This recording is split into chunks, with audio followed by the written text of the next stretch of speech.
In the land of endless nights, we're bound to fight again. The clock resets our lights, a tale that never ends.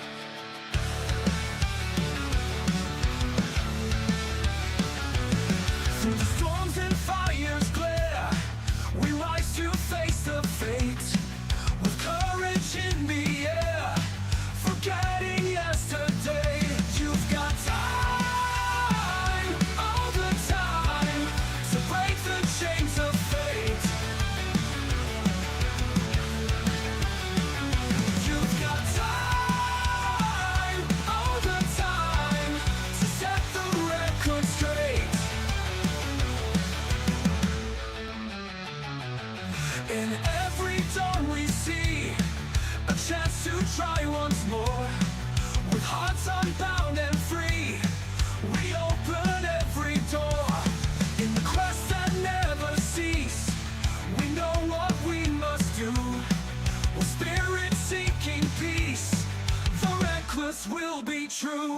You've got time, all the time, to right the wrongs we've made. You've got time, all the time, to let the past just fade.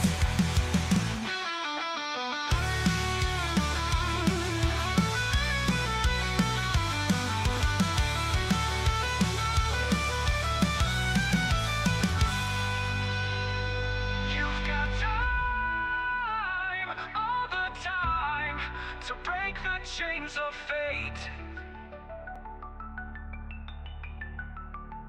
You've got time, all the time, to set the record straight.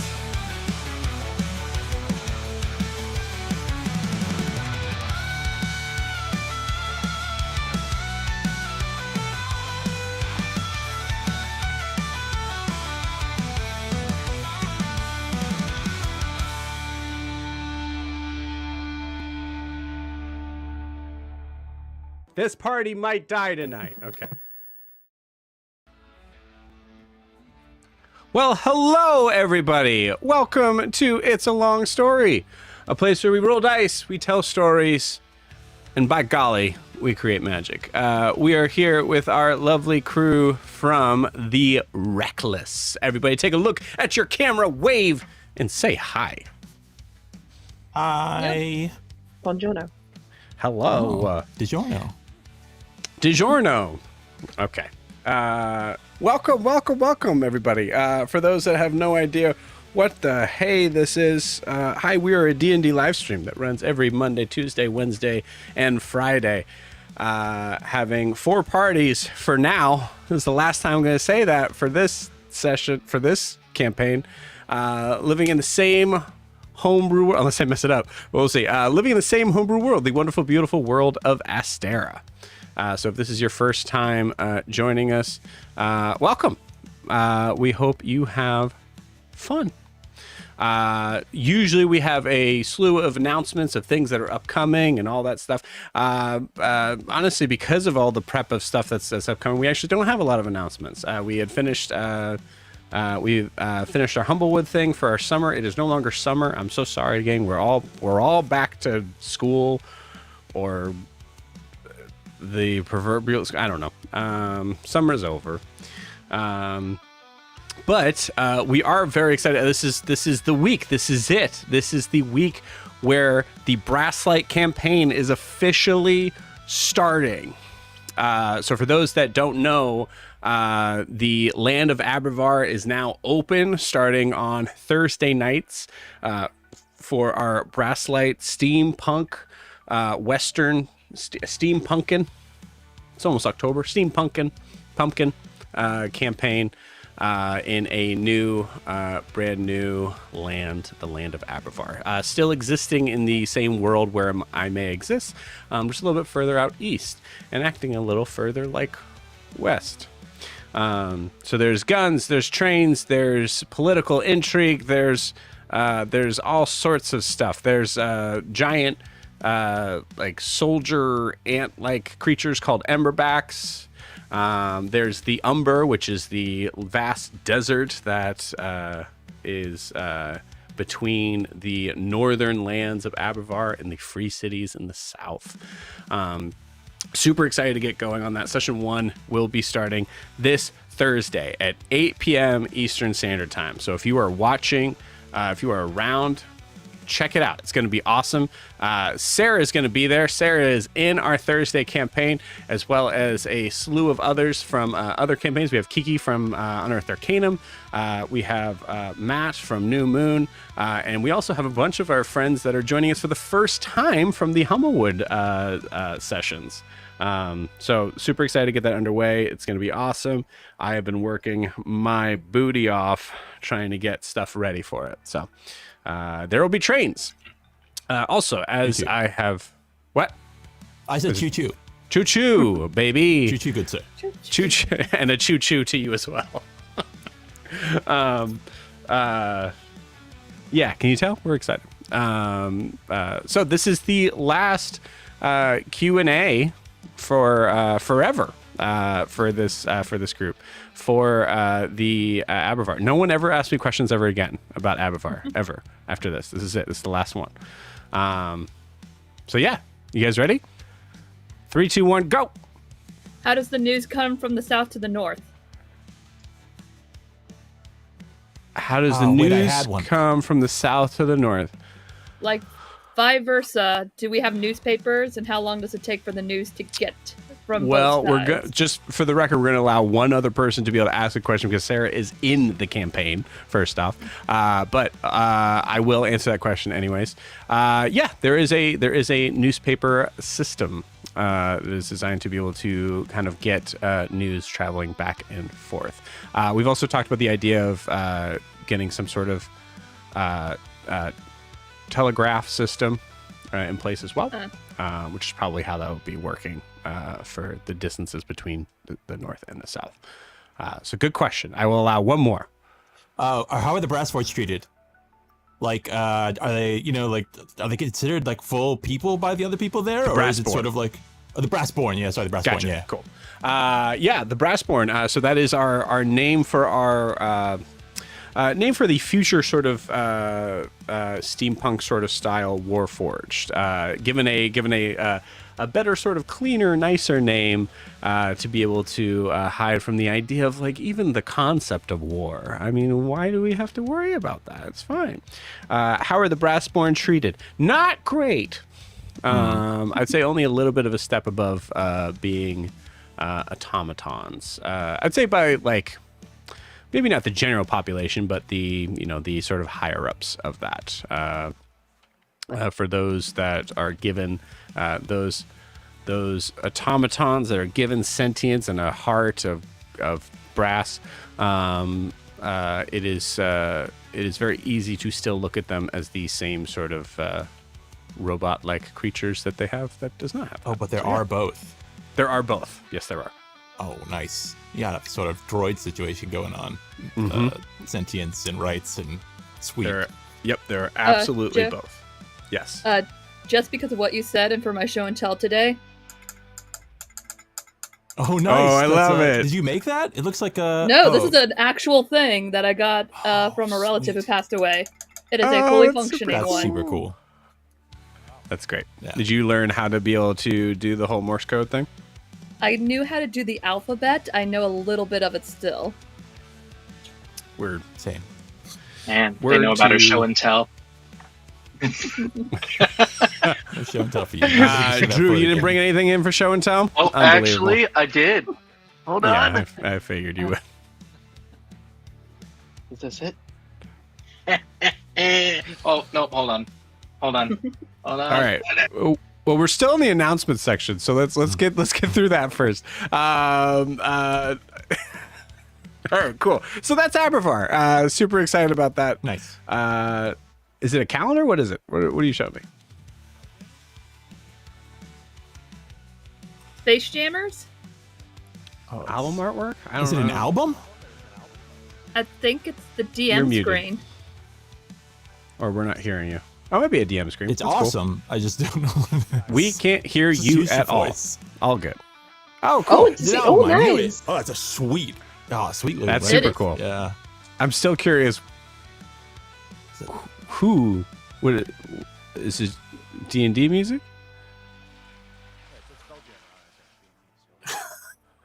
You tell us later. We can tell us later. Great. Yeah. So Abervar starting am I this work? Thursday, 8 p.m. Yes, you are. Starting at 8 p.m. Eastern Standard Time. Be there. It'll be on YouTube and Twitch. And speaking of YouTube and Twitch, if you are wanting to support the channel and what we do and what we are trying to continue to do, best way to do so is to like and subscribe where you're watching this. So if you're watching this on YouTube or Twitch, there's a button somewhere where you can, kind of subscribe and follow and all that stuff. Helps us out a ton. It makes YouTube make us think that we're important, which is cool.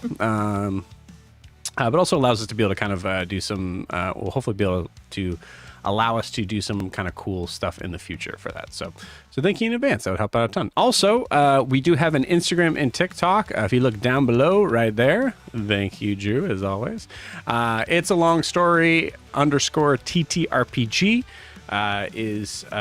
Is where you can check out some clips. We'll have some updated sort of things of our upcoming campaign, some terrain pieces, things like that. There's going to be a lot of new minis that'll be coming down the pipeline too. That'll be really fun to check out as well. So thank you in advance. Helps us out a ton, and we really appreciate you kind of joining the family, not the family, but the family.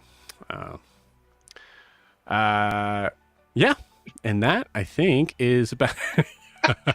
I think that is about it. So, before we jump into tonight, we do need to get a recap of where we left off with these dang people. I believe, Evan, you are up. So take it away, sir. I'm up and away. We'll see. I might need some help. All right. So to start off, We started in the lower levels of one of the towers, the tower that happens to have a big old bear of death for other people, not him, because he's the immortal Urzathrai Kobamo. Having thwarted the Merlin cultists, stolen their ship, traded it for sway for some goodwill, and also to engage the greatest artificer of this age, Carvis, to help build him a ship. The group had been on the hunt for the bear for some insane reason, but ended up below him in a hidden chamber that mirrored the upper floors of the tower. We had grabbed the Lunaris Solaris, the inverse of the other device which activated the towers in which the Merlin were desperate to gather and use. And we were just about to leave when Zed, curious Zed, approached the mysterious water portal that was also in the mirror tower and was grabbed by Yamamori, the Sea Witch. Yoon and Riaris very clearly see the face of the Sea Witch, and Yoon sees the way Zed's body goes limp and knows beyond a shadow of a doubt that Zed is dead. Party struggles with emotions and decides what to do next. Ogre almost jumps in the portal, but stops at the last minute after Yoon points his gun at her. Eventually, they all leave, and on their way out, Kaelinor goes back up to Kobamo and gets Yoon's deck and leaves Kobamo with the 5 of stones. Brings it back to the ship. Meanwhile, Yoon went back to the ship and just manically starts writing things on pieces of paper, trying to plan. And Kaelinor tries to come in and give him the deck, but he's just not paying attention, and so she goes. And I think she gives the deck to Riaris, who goes in and starts to talk to Yoon. Riaris kind of talks Yoon down. Yoon talks about trying for the first time and how Yamamori is going to regret things, and gets his deck back, but almost throws it away again. Riaris and Yoon kind of chat and kind of calm down. Riaris teaches Yoon about breath, and then they both decide that they need to go back to the others if they're going to make any decisions. We flash forward to everybody talking to Carvis, and we basically filled in Carvis about everything that was going on, and he was pretty much just all aboard on helping us do whatever we need to do. We might do some experimentation with the Lunaris. I'm calling it the Lunaris Solaris. I don't know if that's actually... Yeah, okay. The reverse is Solaris, okay. Lunaris Solaris. So we might do some experimentation with those. He has a room that sort of deadens magic to a certain extent, and Yoon asked for a place to do target practice. I think there were a few more things, but generally everyone needed to go off for the night as they were tired. And on the way out, Nala brings up a point that she was a little bit hesitant to bring up because she thought it was awkward about, couldn't they just get another Zed? And surprisingly, everyone was kind of on board. Yeah, I guess we could get another Zed. That's kind of awesome. And we talked about how Riaris needed some sort of stone in order to maybe cross timelines again, and so that's a tentative plan if we could do anything about that. Then the party kind of split up. Ogre went to a bar called, what was it, like the Driftwood or something. Yeah. Driftwood Delights, Yuka's place. Yeah. Where she met a lizard guy named Lagoon. And just had a night. She started downing drink after drink, not really having gotten drunk before, but feeling, a lot of emotion and knowing that there's something about alcohol that drowns emotions, and didn't really work. But she did have a long conversation with Lagoon about a lot of different things, and it was lovely. Was there anything like crucial revealed in that kind of was I think it was just a really kind of very genuine, drunk, grieving conversation. Two strangers getting drunk together. Yeah. After the death of a friend, it was nice. so everybody splits off after that, and a bunch of stuff happened that I do apologize. I really wanted to rewatch the whole thing, but I didn't get to it. So I know Riaris ends up with Hillie at some point. They go off because Carr is going to do the rites for the orc that died, right? The sort of and then they meet that orc's sister. Mm-hmm. And she kind of doesn't want anything to do with him, and Carr's kind of used to that. And then at some point, I think that's about when they meet Hillie, or they talk to Hillie, and then they're going to. I don't remember if they did anything else. Like, was there an actual thing for Zed? Yes. Yes. At the river. Yes. See, I was off on the ship. I mean, Yoon was off on the ship.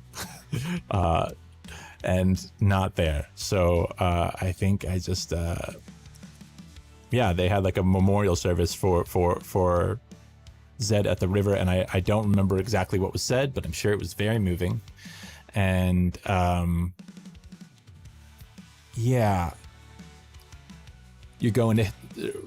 is going to Hillie's place to stay in Io's room. Her son's room. It could be anybody. Who knows who that is? And then we went to the ship at one point where Yoon was kind of arguing with himself about why he's not more powerful. He's trying to argue with he should be more powerful. There's why can't he help prevent these things? Why is his luck so weak? And eventually he smashes a mirror and goes up to the deck of the ship, and he sees Sylvia. Or maybe he's going crazy, but he still sees Sylvia, so he talks to Sylvia about a little bit about so what if we save this world, but there's 1,000 others that die? Like, what's the point of it all? And she talks about the amount of power it takes just to talk to him here, and they are discussing that point, and at that point, Yoon just says, "Play a game of cards with me." So he starts to deal, and we kind of fade away from that scene. And I think that's basically where we are, but there's got to be some other stuff maybe that I missed. Where do we get it? I'm not sure anything I can think of. Thank you, Evan, for that. Appreciate it. Anything we need to add, gang? Nothing comes to mind. Very good. Yeah. Beautiful. Awesome. I can't believe I got that. Believe in yourself. I believe in you. Awesome. Cool. So we got everything kind of set in place where we have a split between Riaris, Carr, and Kaelinor to Ogra in Yuka's bar now, Driftwood Delights. We have Yoon that is at the ship, and then we'll take it from there. Anything I missed? Yes. Yeah. Carr and Nala were going with Riaris to sleep on Hillie's roof. That's what I said. Oh, I thought you said something else. No. Riaris, Carr, and Kaelinor is one, that is and then Ogra somewhere, and then Yoon sorry. somewhere. Okay. Ogre is passed out at a bar by now. Okay. Never mind. You get. My dog is being very vocal right now. So Cool. All right. So, with that, you guys ready to play some D&D? Hell yeah. Let's do it. Yeah. Before we do that, Let's fucking mourn our friend's loss. Let's Let's do it. What is it? freaking do it. Let's just go get another one. Brandon was Let's yelling go at get me the another whole Zed. time, I'm sure. I'm so excited to shop around for Zeds. They may be coming in all different shapes and sizes. Oh Maybe my a god. golden set. Yeah, Well- you guys should start at the scratch and dent aisle first. Let's. It's funny. Speaking of the collection of Zeds, We're going to start in on one of them.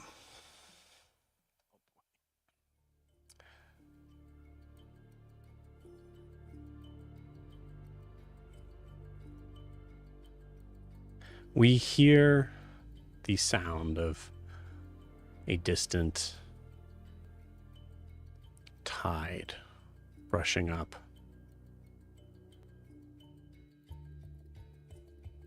The shore of some beach. It is dark. There is sparse trees here and there. And there's a figure that is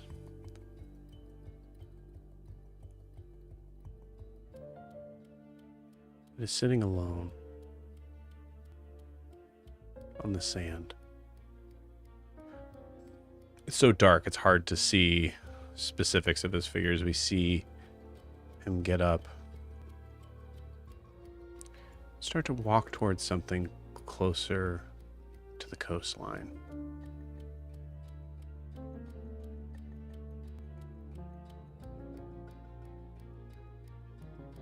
Zed, I would like you to give me an investigation check.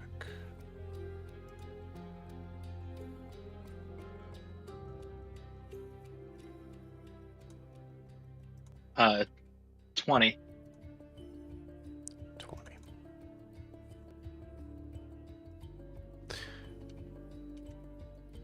The 20, as you get closer up, you hear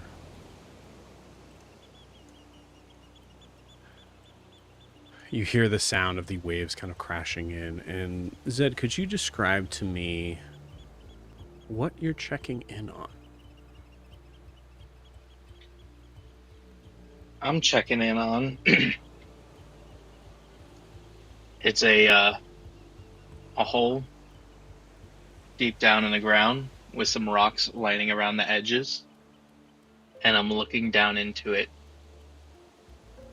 And as I'm looking down, I start from the edge coming in. I'm seeing what looks like a bunch of spikes sticking up. And as I look further over, I see two bodies inside the pit. Whoa. Stop. You're DMing. Stop it. Too fast. So, what I will say is, as we see the figure kind of looming over,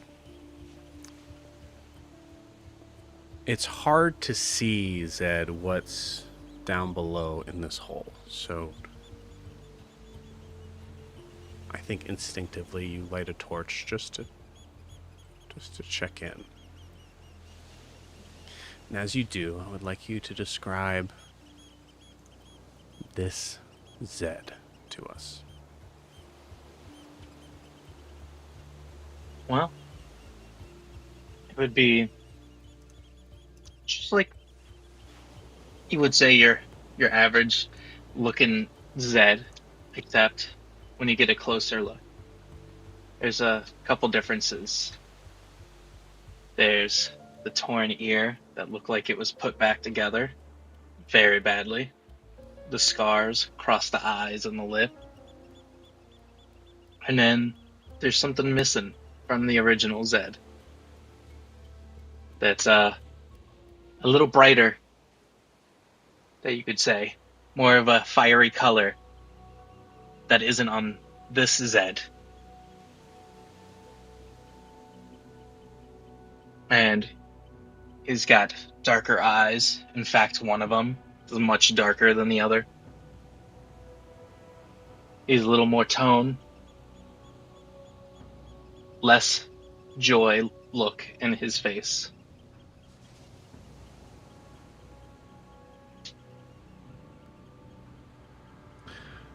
As we see this Zed,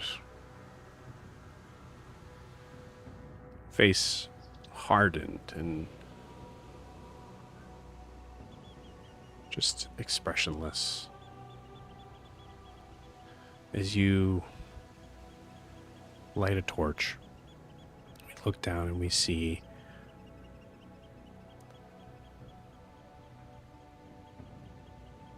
a hand sticking up through the spikes. It's perfectly still. See another figure that is hunched completely over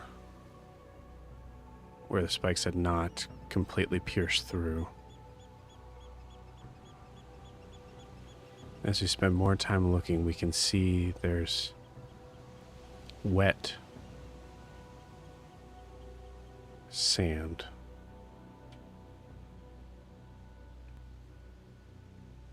That is covering up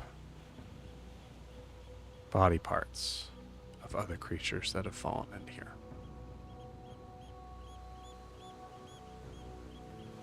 Zed, as you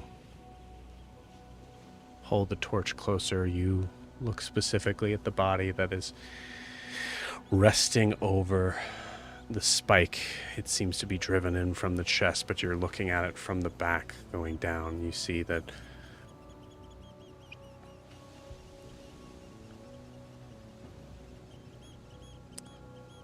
that won't do. You need that spike to be sharp. What do you do?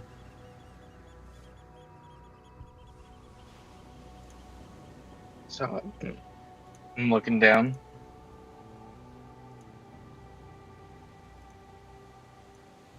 Didn't finish the job. Pour the alcohol down into the hole. Drop the torch. Lights up. Very suddenly you hear this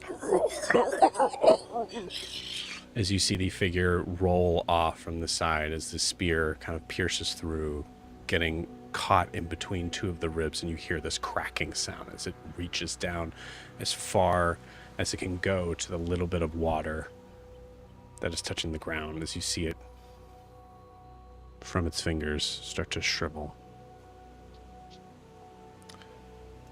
Said, I think you walk off. You don't watch anymore.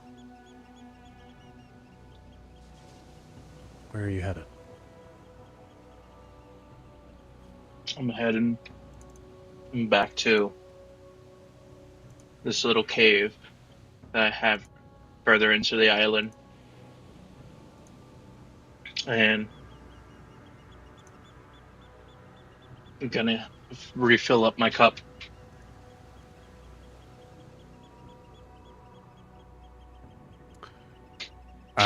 Is that your hideout in the cave? Yep. Okay. Cool. As you do, you're making your way there, and there's a moment where you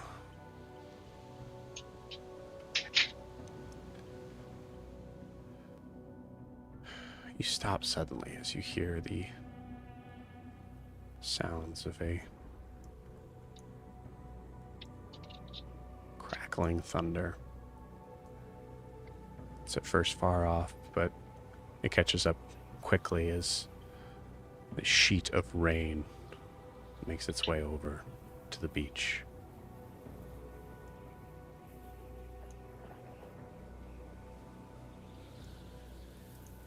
Do you keep walking towards the cave or do you turn around?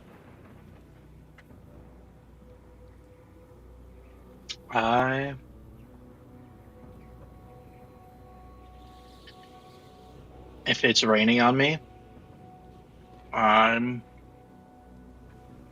gonna cast Destroy Water and just keep walking on towards the cave, just so I don't get wet.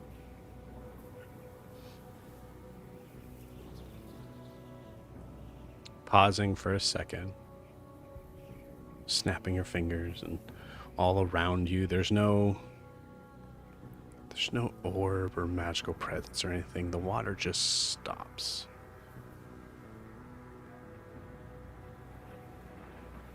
As you walk through untouched into the cave. Describe for me what we see as you walk into this cave. Belongings, furniture, anything that is showing the life and times of this set. You'll see just crates stacked up.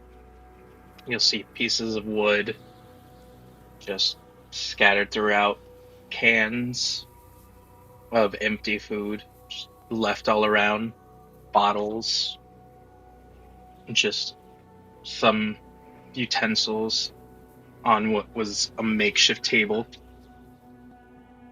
And there's not much else. Maybe there's like a bag and some rope. Just crates.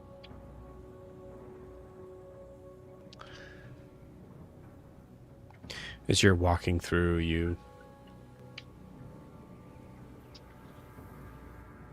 absentmindedly kick the bag suddenly, and we see a lip of it just fall to the dirty, cavernous floor, and we see something roll out. Something cylindrical.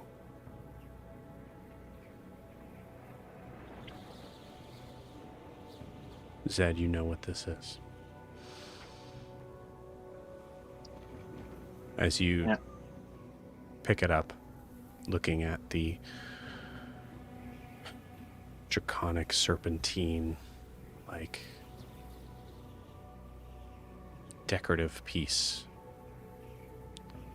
rotating around it. What do you do with it? I'm gonna look at it in my hand. I'm gonna spin it around. Too bad there's not a different price for each of you. All the same price. No difference in worth. I'm just gonna slide it back in the bag. It's where it's echo in the cavern, even through a whisper. You can hear everything that goes on here. And that's the point. But there's no other ear other than yours to hear those words.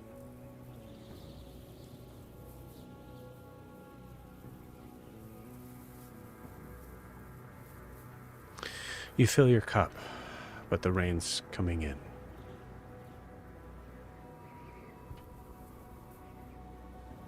Those traps should be fine till morning.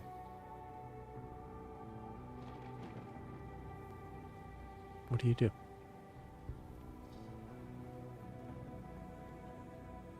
Yeah. I'll sit down, look at the cup, and just start waiting.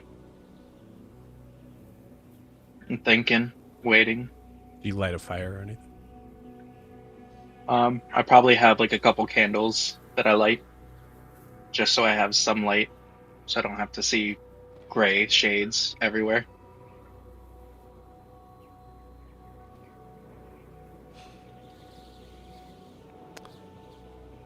There's a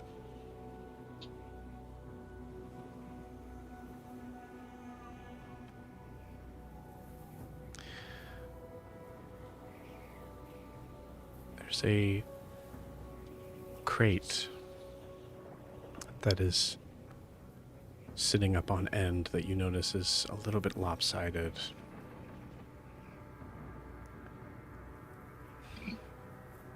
A heavy wind even coming in this far from the cave would be unlikely, but there's nothing else to do. Might as well tidy up a little bit, and you just move the crate over a little bit to sit a little more uniform, and as you do, there's a sound of a dung, dung, dung, dung, dung, as a staff falls to the floor.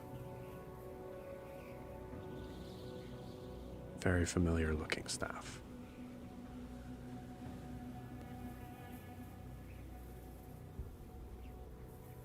Zed, what do you do when you pick up ogre staff?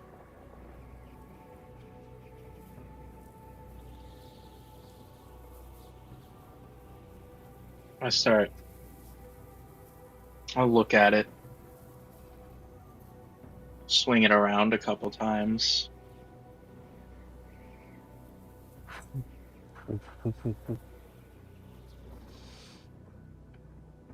You never talk to me, Steph.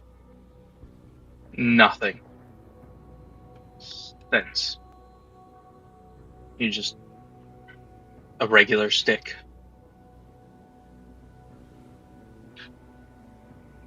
And then I'm gonna walk it over next to the bag.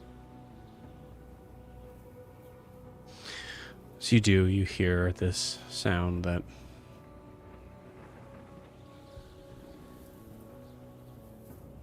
doesn't even startle you for an instant. It's about that time. So you hear this kind of sort of arc of electricity.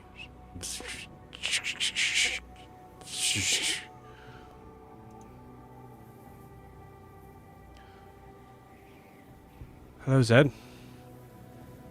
How are we keeping on? Fine. Took you long enough. I am rather busy. Could use some light in here. Well, I got candles. There might be a couple more.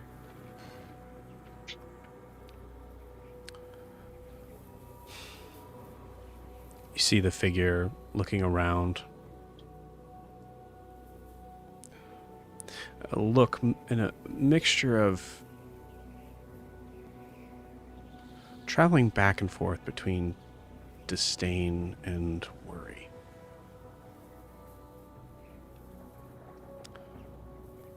She stops, shrugs it off.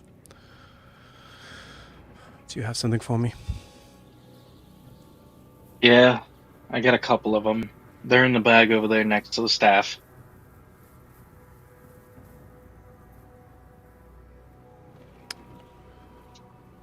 May I? Yeah. And by the way, Essen, do you have any news on you know who? You see her back is turned towards you as she is reaching in the bag and taking out a couple of the Merlin Loke scrolls.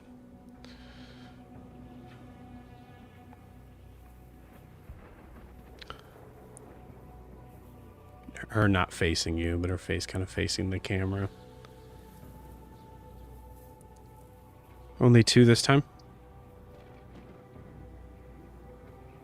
You sent me to a dead area. They were just moved, and those were the only 2 left cleaning up. How am I supposed to make anything if you keep sending me to dead zones? Seems most of them have stayed closer to their ships.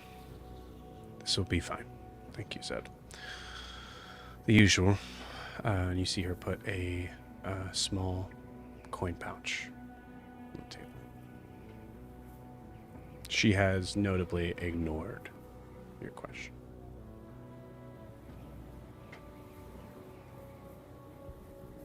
So,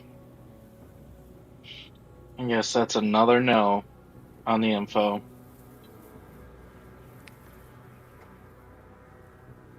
Where's the next place they want me to go?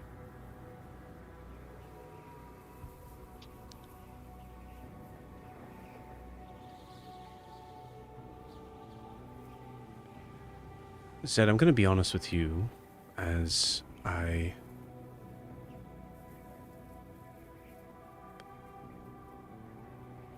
it has been 6 months since I first traveled to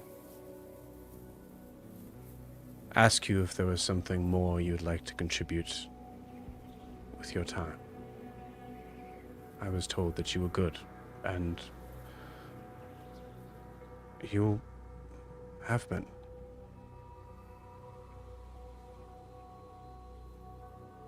Byron. What a load of work he was. Make a bunch of noise, take out his wing. It was nothing. Kellen and the others, we appreciate it. It is a step in the right direction. Yeah. Oh, it just got easier.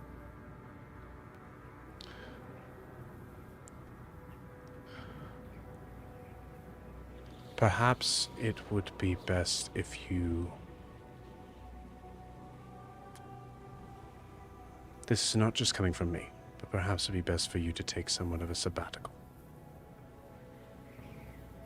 Crushes Go ahead.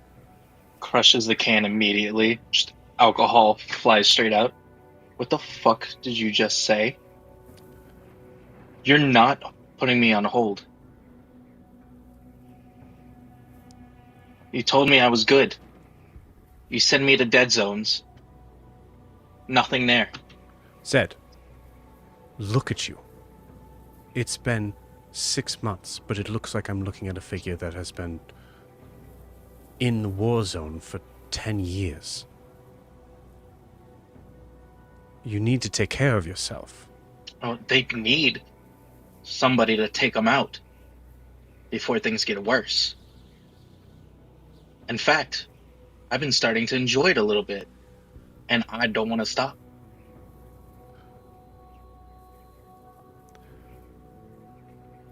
That is more cause for alarm than anything, Zed. So what? They're just throwing me to the side? They're not even going to give me any information on her?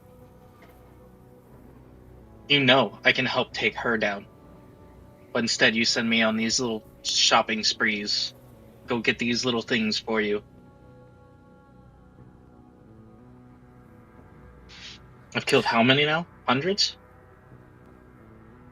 You see her take her hood down, revealing these very long, elongated elfin ears.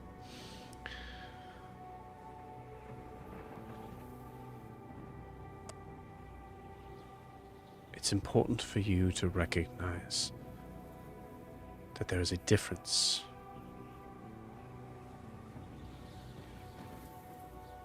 between who they are and what they are.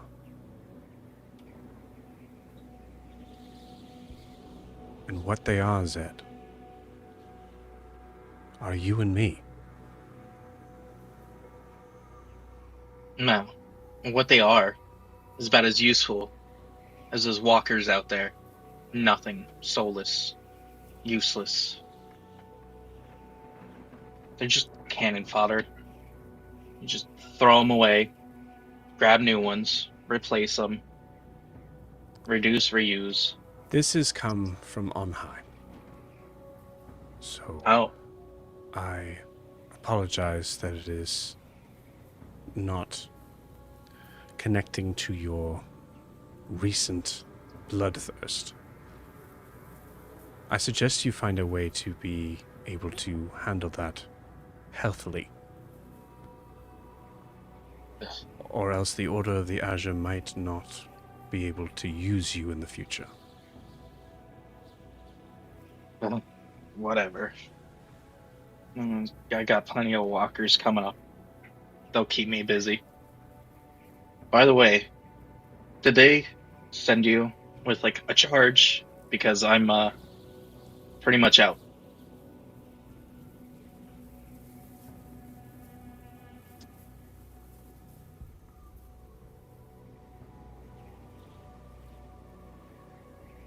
Zed. Take a break.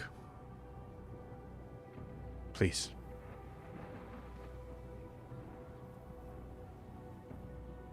And just goes and kicks one of the crates. Foot sinks right through the wood. I think you should go then. Before things get worse.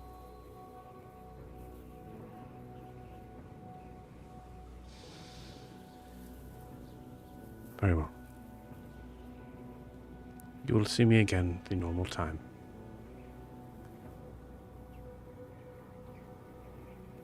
Yeah. In what, 6 months?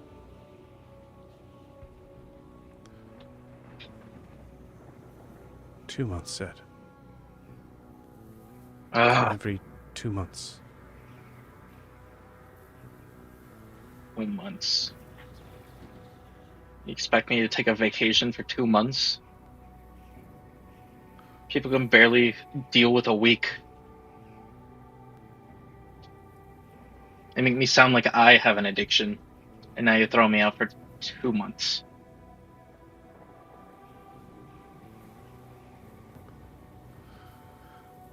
If an addiction is what you want to call it, then yes, we are cutting you off. Mm.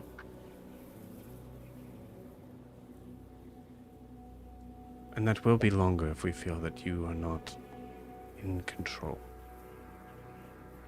It's fine, go. I'm done. Picks up another can, starts walking to the bottle of alcohol.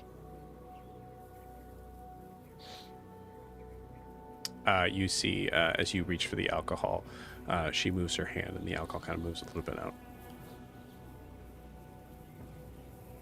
Perhaps some water to go with that. Yeah. You know what? Fine. He just pours his hand like that, just sees water coming out into the cup.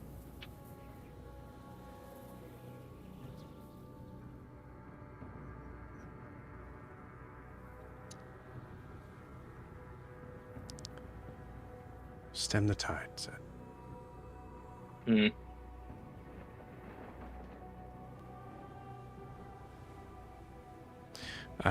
You turn around.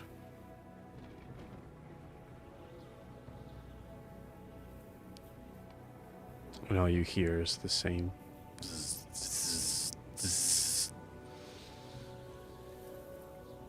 And you know she's gone. We're gonna fade to black.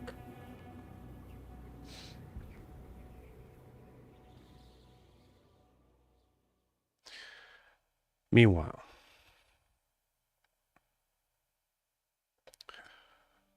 Riaris, Carr, Nala, Kaelinor. We find you all at a small cottage out along the beach. Riaris standing right on the deck. Carr and Nala already propped up along the roof. Kaelinor following a short distance.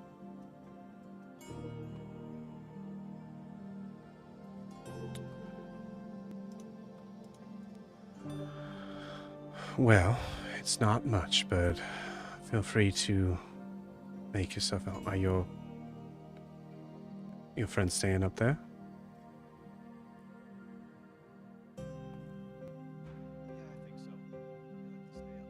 I can't hear you, Dan. No, super, super low.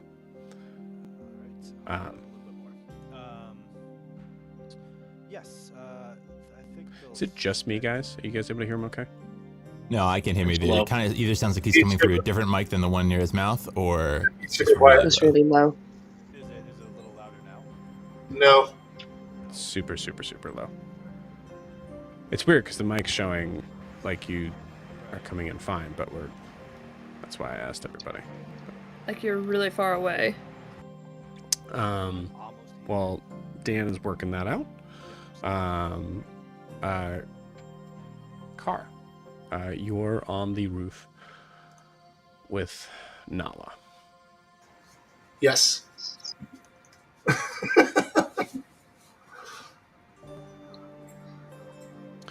So I think the idea went over pretty well. Yeah, it was a good one. We just have to find the right one. How? I don't I know just how stopped saying Riaris. how. I mean, Riaris has this. He knows what to do. I don't. But I mean, if you can look for places with a Z, we need to find one where Z survived what we died. She looks at you weirdly. Why? Well, I know we're supposed to be important, or so someone keeps saying. I don't see it. But what if there are other ones that are important? We don't want to pull Z from a well-formed group that could also do something right.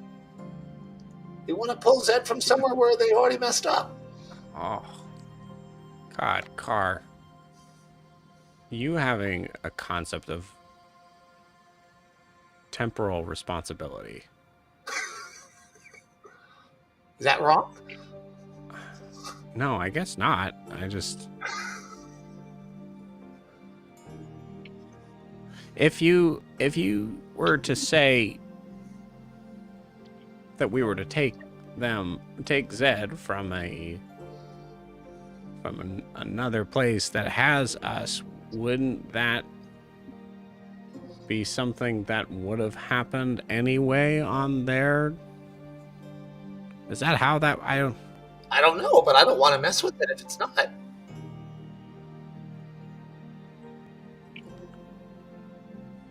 It's interesting to have an entire separate dimension to have to worry about and think about.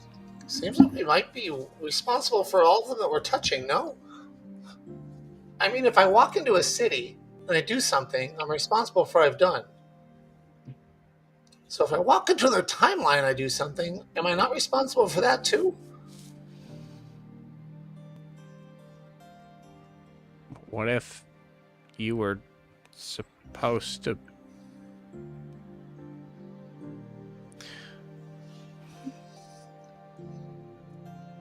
I guess it makes more sense than the idea that your choice on going to that timeline is what changes that timeline, not a sense of predetermined thing.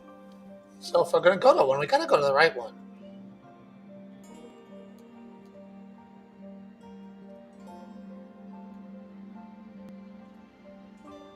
How far back does that go? Like, what's... I don't know. Is there like a version of me that you think that's like a... not this? I don't know. I would assume that depending on what happened in those timelines, that we're different if we exist at all. I mean, maybe in some of them we never happened. Yeah, that's the logical. That's probably the most logical idea. I've been wondering for a while if I could send spirits across timelines. I mean, if this thing with Riaris and Zed works, I might try. I mean, none of the rest of the Ashwin can even pull other races, or at least they don't.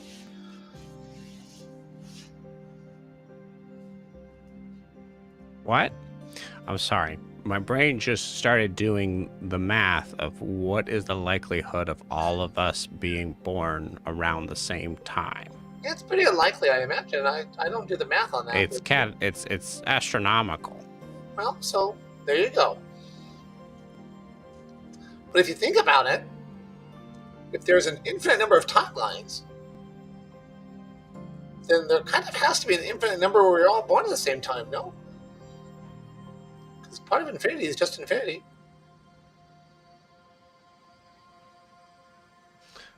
She stops and looks at you.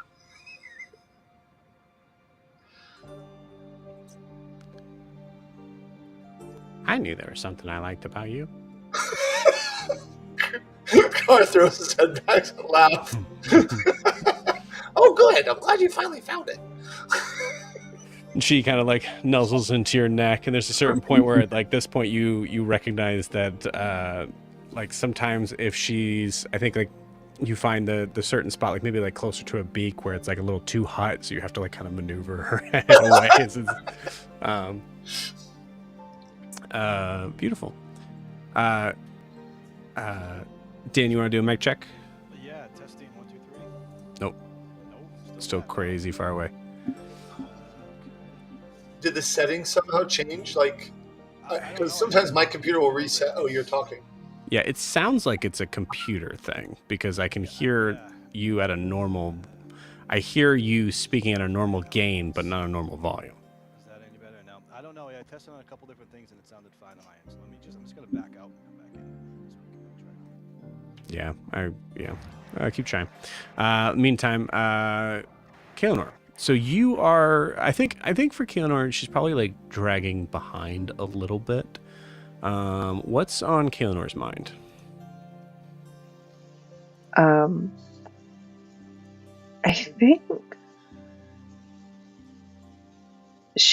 I think after losing Zed, didn't really grieve, kind of went into soldier mode a little bit of, cool, there are, like, Yoon had a full breakdown and Rioris has got to go deal with that, and I'm not good at that stuff, and Nalas, I think she's just kind of letting the events of the day replay in her brain a little bit. And is just going through the motions and probably just dragging their feet a little bit.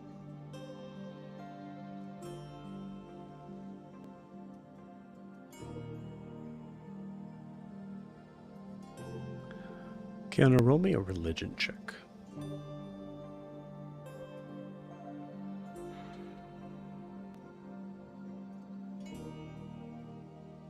13.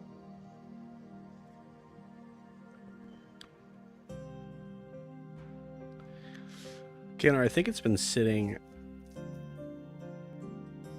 maybe somewhere in the back of your mind of recognizing it has been, at this point,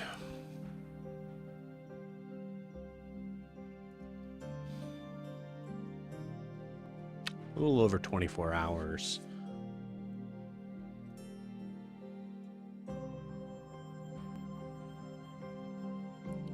since what happened in the caves. That victory. But it also left a lot of questions in understanding what's next. I think with a 13, the thought does cross your mind. Aloria had some sort of hold over you. Was able to occasionally check in on where you were. Was able to affect you in a number of different ways.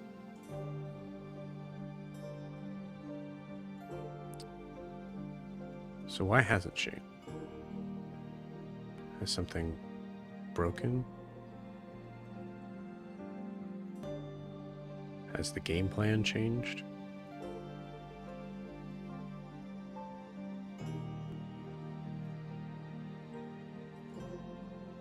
What is she thinking revolving around that? I think Kay's mind flickers. I think Kay's current thought process is, I think her eyes kind of flicker. She doesn't have her scroll with her, but it's probably on her person somewhere still to this point. And I think in Kay's, there is something kind of eating away at Kay's brain, which is the game plan has changed. Not that she's broken away from it or like the connection's cut in any way, shape, or form.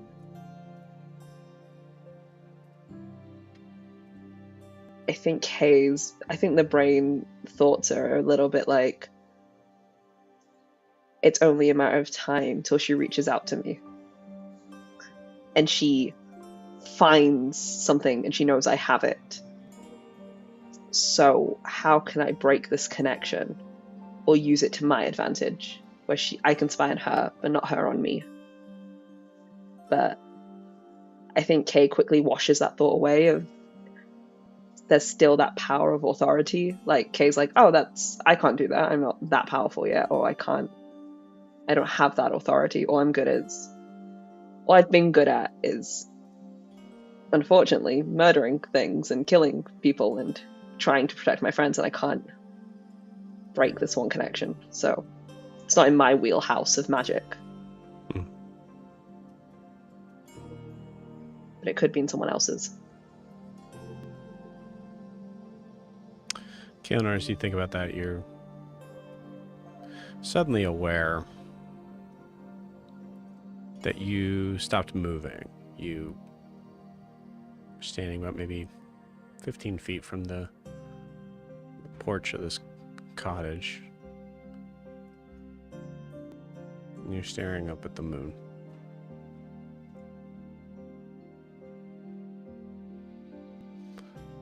Riaris, noticing Kaelinor kind of lost in place here. You say anything to her to wake her up? So first off, am I audible at all?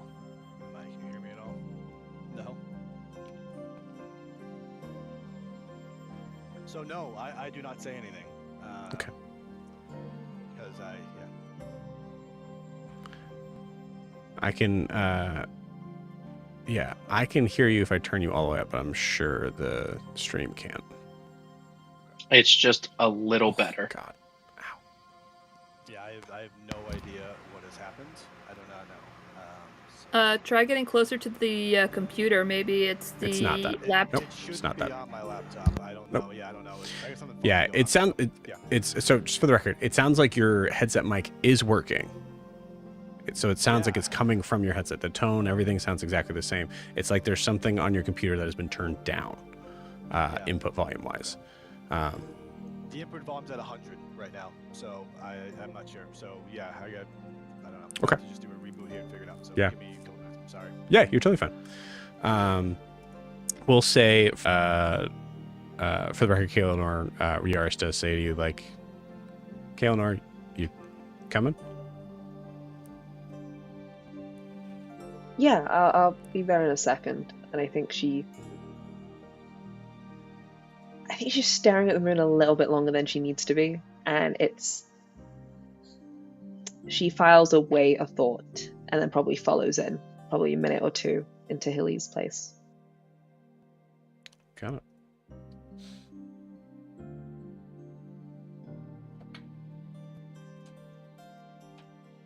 Okay. We'll move to Ogra.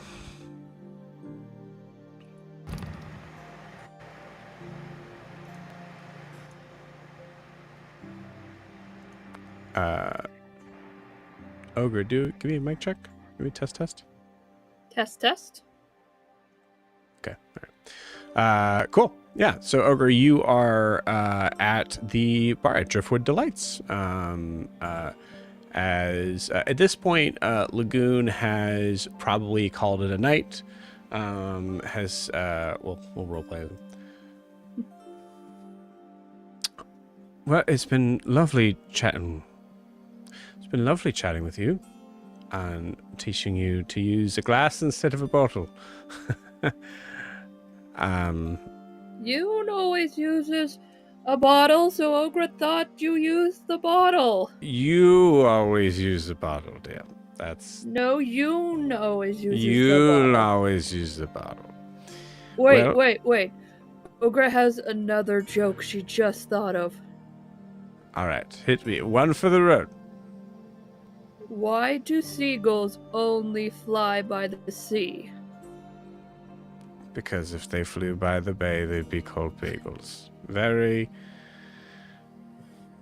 very old joke. All right, yeah. Just slightly like, Slam the face. Yeah, and I want to say because her hand's so big, it maybe it's his whole face. yeah. Just the. Oh, okay. My eyes. A tongue goes up. He licks it. All right, all better. All right, I will call it a night. Night, Lego. Lagoon. Lagoon. Dear. Yep. Lagoon. Lagoon. Well, Ogre doesn't know this, but at the Booty Bay thing, a map place, Nala's leaving. She may need an assistant to watch over it, so there could be a job for you. Oh, that's very kind of you to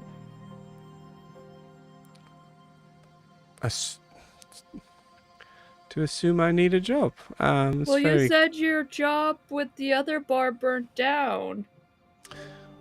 right. Well, thank you. That's very kind of you. I will take that into excuse me. Lagoon will take that into consideration. And Ogre's just gonna put both her hands on his face, saying, "Thank you, Lagoon, for keeping Ogre company tonight.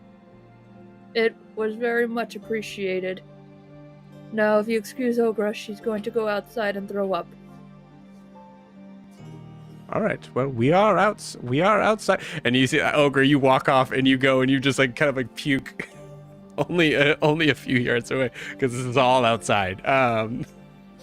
When did we get outside? Ogre did that. Everyone can see. Oh, all right. Well, and we see as from Ogre's perspective, as Ogre is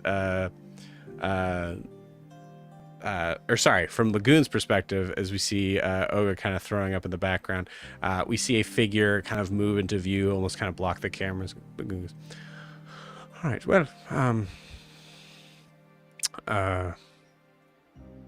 yes, we'll talk later. Good to see you again. Maybe check in on her. Well, all right. Bye, Yuka.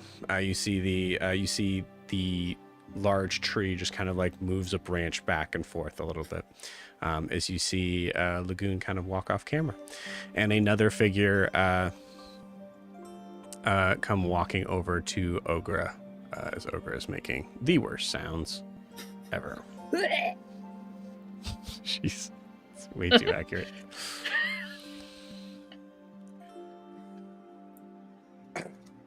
What are you doing?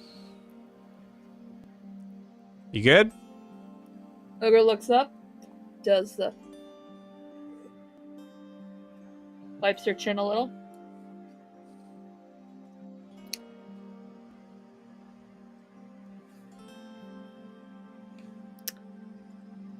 You look familiar. Have I seen you here before? Yeah, you've seen Ogre. Wait. Clementine? Ogre, everything's really fuzzy and rocking around, and there's like 3 of you. Yeah, it's Clem, but yeah, I'm sorry. I guess we must. Yeah, I must have. Okay. You good? Need me to kind of walk you home, or?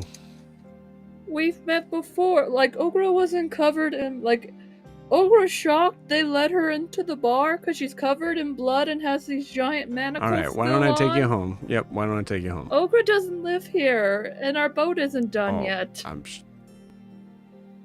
But we've met before. Kind of like cocks her head a little bit and looks at you. Oh, you're one of them?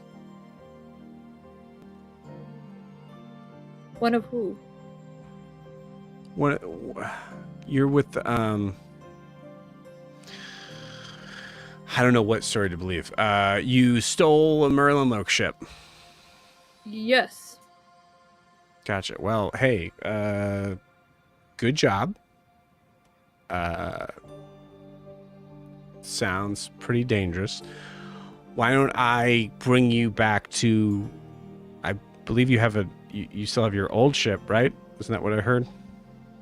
Yes, but we've met before. Okay. Ogre... Yep. And you're starting to walk. Like she's like, okay, walk and talk. Don't you remember the flying monkeys and the cannons? And then you gave Ogre a kiss on the cheek, and then you walk. And then we may have died with the building falling on top of us. Yeah. Okay. Wow. I had no idea Yuka had such strong stuff. We met your brother on the bridge because we parked in the wrong area. I do have... Okay. Well, I mean, you know my name, my full name. So yeah, I guess It's a we really must... pretty name, Ogre thought. Like, a lot of goblins would, like, kill to have that name for their children because it's a really long and unique name. Why are we talking about goblins? That's a longer story. Okay. All right. Yeah. Okay. Well, I'm walking towards the ocean because I assume that your ship is in the ocean. Is it by one of the docks over here? Ogre can't remember. Okay. What does it look like? A boat. All right. Great. I think you guys are just kind of like stumbling forward. I'm sorry, Ogre stumbling forward. Yeah, Ogre, give me an insight check.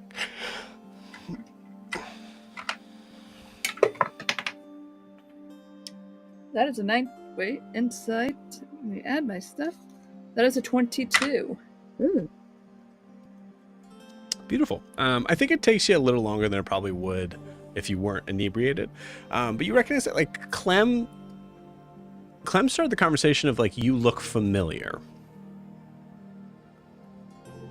But she doesn't seem to recognize any of the scenarios of what you're talking about. And since the time of you having your kind of second go around in Sway, you've heard enough conversation with Carvis, and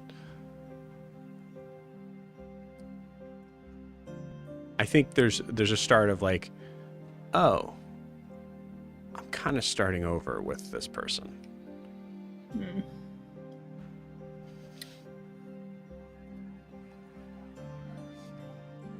Ogre, sorry. And she's just gonna, like, hold out her hand and, like, It's okay. no, like, we gotta start all over again, and it's a little pain, but... Ogre. Okay, Ogre. Clem, nice to meet you. Mm-hmm. Well, you may not appreciate this now, but Ogre saved you a sword from a Merlin Loke we killed, because Ogre thought you would like it. You say we just met. You just shook my hand. There's a lot of different stuff going around, like a timelines and all this other stuff that's hurt Ogre's head every time we think about it. So Ogre just stays in the back and tries not to talk when everyone else is talking about it. But Ogre, like Ogre said, we've met before. And one Yeah. where we all died. Yeah. Okay. Wow. You're kind of crazy. I like it. It's interesting. Thank you. And at this point, you are now walking on the dock. Actually, Ogre, roll me a d20, 11 or higher. You're on the right dock.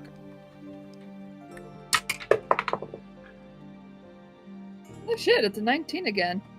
Cool. You're on the right dock. I think Ogre, eventually you recognize your ship. I believe at this point, actually, I'll say also give me a perception check based on hearing.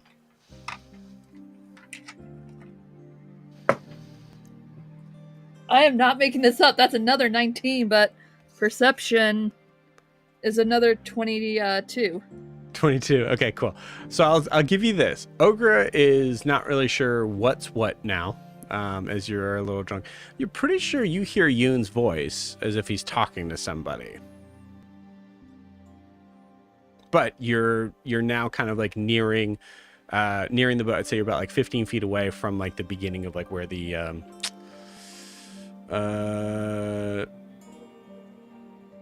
I would say the kind of like where this came in. Probably from the stern. You're about 15 feet away from it. Well, Clementine, it was very nice meeting you again. And Ogre, sorry for being intoxicated while this happened. The first time, it was a lot better. But Ogre... Okay. But Ogre wanted to ask a question she didn't get the first time. the markings on your face, is those are tattoos or just part of your skin?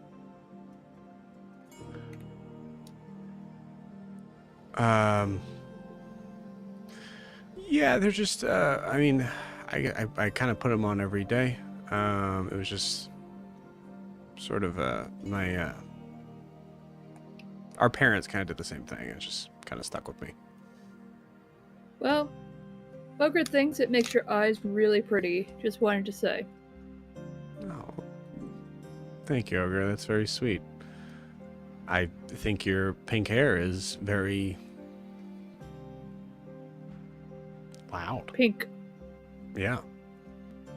It's cool. Mm. Well, maybe we could do this again sometime when, you know, one of us or maybe another timeline.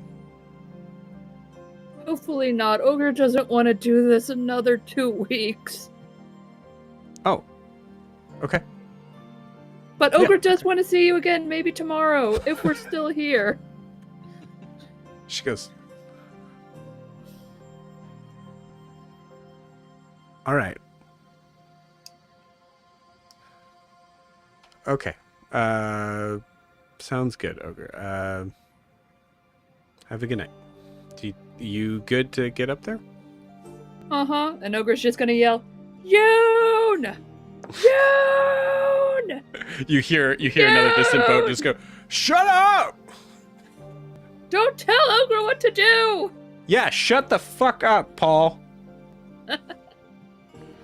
Don't worry about Yoon! it. You hear that?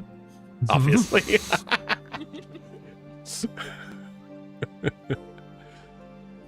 I don't. I mean, you know that he responds. The thing is, like, she's obviously gonna come aboard the ship, right? So she'll get there.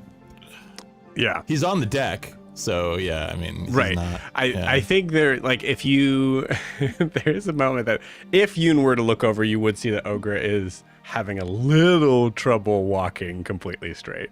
But yeah, I think Ogre, you're able to get up there. I think maybe you're just yelling Yoon as you're going up. Yeah. And she's not like walking on the gangplank to get up, she's like crawling on there because she's afraid she'll fall off. Beautiful. Okay, I was gonna actually make you do a dex saving throw, but if you're doing that, I think I won't make you do it. That's great. With how tall she is and being that drunk, no, she would not be able to. Yep. I love it. He's like casually. He's watching in a way where he's trying not to look like he's watching, but like still like making sure that she's making it there, but kind of still casually leaning back and drinking and, you know, that kind of thing. Yeah. Yoon, roll me a d20. Roll me a luck roll. And I'd say for this is not an advantage or disadvantage sort of This is situation. the I'm just thing. like trying to figure out. Yeah. Yeah.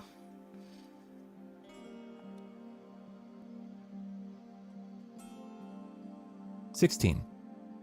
16. As you're watching Ogre get crawling up the gangplank, Sylvia's still there, just kind of like finishing her hand. She looks over to the side.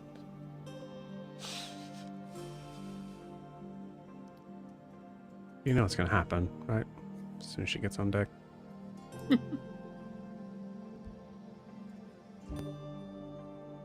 I assume she's gonna, from the state of her, she's gonna vomit off the side. Well, no, okay. You see her kind of like close up her hand a little bit. Just, I get it. Next time.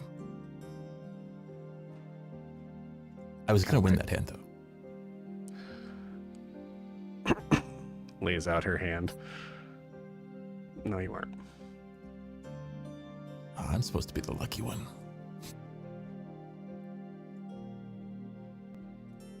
Supposed to be. You hear another horrible retching sound from Ogre as you look over, and then you look back and she's gone. Every time. Ogre, did you get drunk? Yes. I didn't Bye, think you drank. Clementine! I think she prefers clam.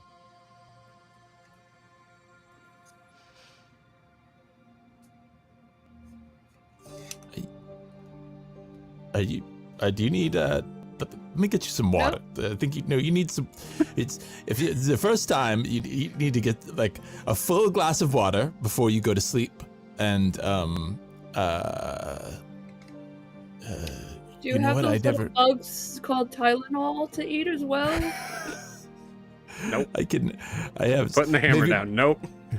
Maybe I have something I could give you for a headache, but I don't think we have a lot around. So we'd have to get some sort of.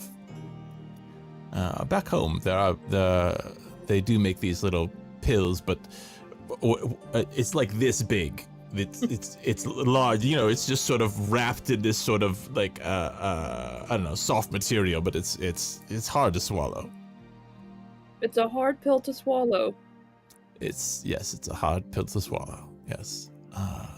But the water is absolutely. You need. We have some fresh water in. I'll look.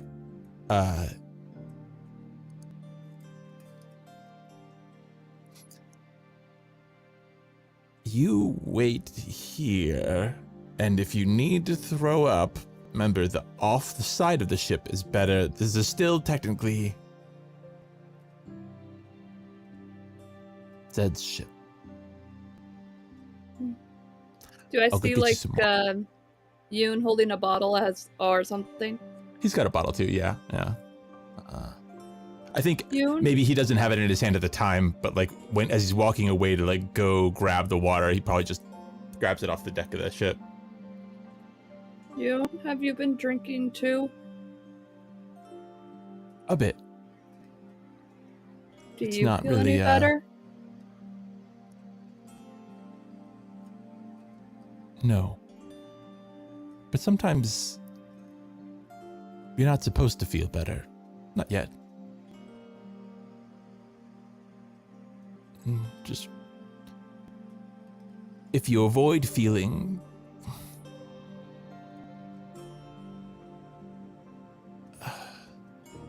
I think I just don't have a lot of words right now. Let me go get you that water. And I'll go grab some water for her. I'll come back if you know.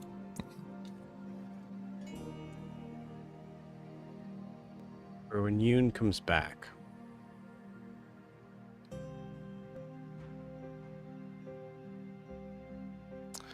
Roll me a Constitution saving throw. Gonna make me throw up on Yoon. That's a 9. But Constitution, that becomes an 11. Okay. Yoon, you come back and you see Ogra is full asleep. Probably leaning over the side of the ship. You think for a second that she's possibly about to throw up, and you just hear a very big, like...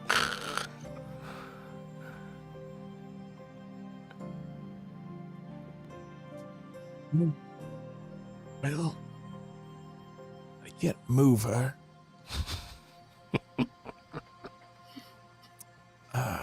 All right. I gather around some, like, it's not soft stuff as it's a ship, but probably some rope and, like, a few bags of anything, like, just whatever's there.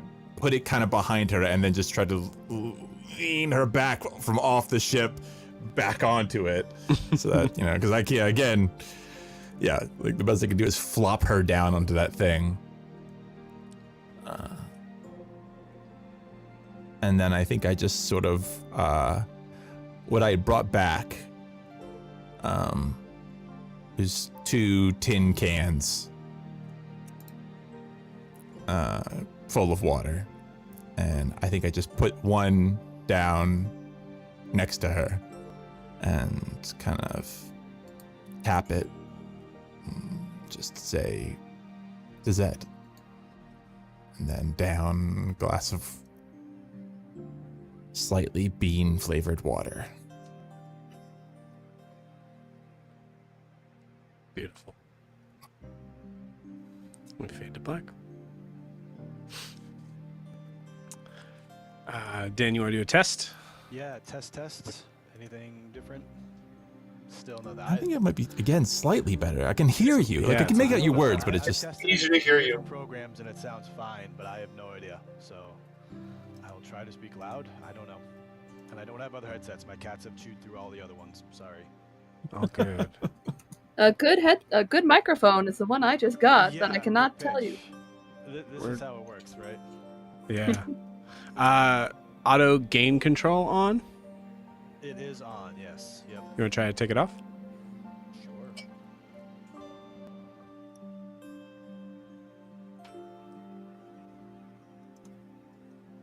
Try talking now. Oh, I'm back. There I am. Testing now. yeah, same. I do not know. I'm sorry. Oh, good. I can. Thing is, we won't be able to hear you on stream. That's a big thing.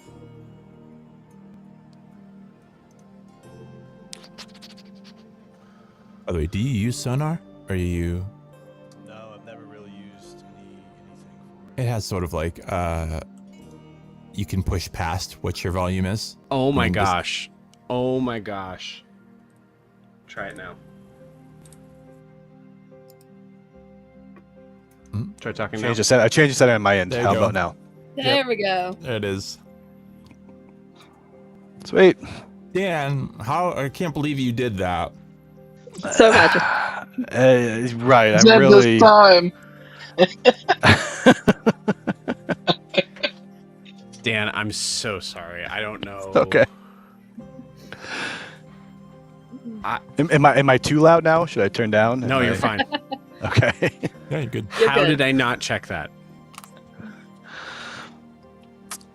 Okay, All of my thoughts were like, But it's what- got to be EV but what Mux, is but I don't that? know if it is. Yeah. You so have a button that just makes people like a little more quiet. No, I had the volume slider down. Oh. I don't know why, but more Because I thought you importantly, said I you'd saw put him like at I don't 100% understand or whatever. why I don't understand why I saw his mic, like his like little mic. For those that are viewing and are wondering what the heck is that, just bear with us for a second. The like the mic sort of thing like went all the way white, which really should have given me a clue of like the gain is all the way up, so the volume's coming all the way in. There's no reason. I don't know why I didn't check the slider. I'm so sorry, Dan. all good. I'm glad I'm not crazy. So that's good. Yeah, it's fixed. That's an important thing. Yeah. Amazing. So sorry. Okay. Cool. Yara should get some inspiration for that. Yeah, absolutely. Dan, have some inspiration. Cool. I can't wait to not use it. Yeah. Or it not work. Yeah. Cool. All right. So Hillie brings you into her home. You see it is actually it's weird looking at the sort of like front room. You get the sense of what used to be possibly some sort of like storefront, but also has very much a like house sort of vibe to it. You see there's like a there's a long kind of countertop sort of thing that hasn't been moved. There's some like spaces for like shelves of that are now kind of like empty or sparse. You see there is a like a back like sort of like living room behind this kind of front room area, and there's steps leading upstairs. Wow. Well, you can let's probably adjourn to the living room. Kaelenor, I think you probably step in this moment. Oh, all right. So we'll be having 2 join us, but not 4. They're hanging out up there, right? Yes, they are perching on your roof, I believe. That's fine. They're free to do so. All right. Well, can I get you guys anything to drink? Tea. I Stronger. was gonna ask for tea. If you have some, that would be great. Sure. Tea would be lovely, thank you. Absolutely.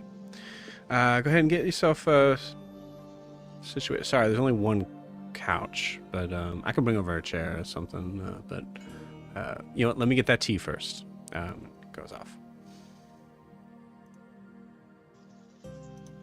I think I'll motion to Kaelin to go forward first, and as I do so, you're right. I saw you spacing out there. I was kind of enjoying the nice breeze here. Yeah. Yeah, I was just thinking about today and everything that transpired. I didn't realize.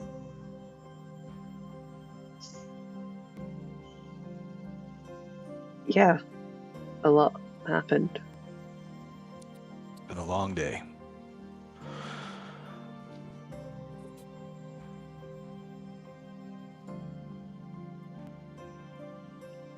Well, if you're not going to sit, I'm going to sit. I'm actually kind of tired. It's pretty late, so go Yeah, for it if you want.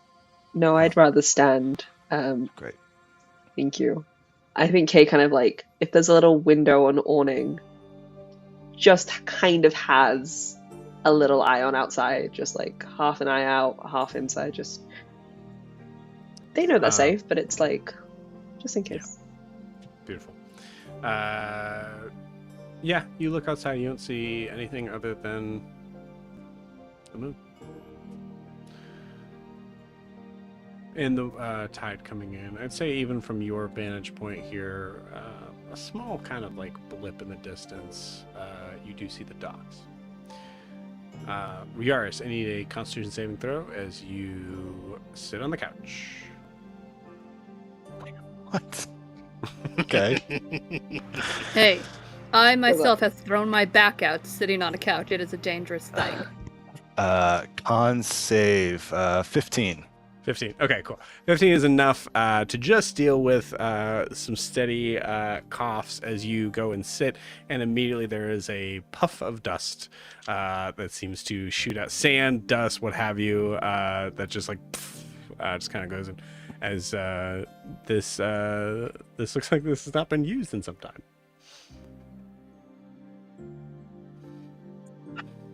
Oh. Wow. Trying to like wipe the coming in the sweat, and I'm like, this is great. I'm sure there's plenty of room. From the other room, you hear, "I'm sorry, I forgot to ask how you want your tea. Do you want just milk in it, or no, or wet? Milk and tea? Who puts milk in tea? Who doesn't put milk in tea? Just immediately like that was right for now. Anyone having cream with their tea is wrong, and I will just head over to the kitchen to Hillie and be like, I will have some milk if that's okay, maybe any honey if not, don't trouble yourself. Oh dear. Opens a cabinet, and it is like every spice imaginable is here, like all these different sort of you notice they're all in mason, like little tiny like mason jars, or like little kind of versions of that. It looks like none of this, all of this is natural and most likely collected. Oh, this is wonderful. Oh, thank you. Beautiful, quite a collection. Yeah, no, just like maybe a dash of, and I'll point at probably like hopefully cinnamon and a little bit of honey, and just add it to my tea. But yeah, I'll have. Thank you. Of course, yeah, absolutely.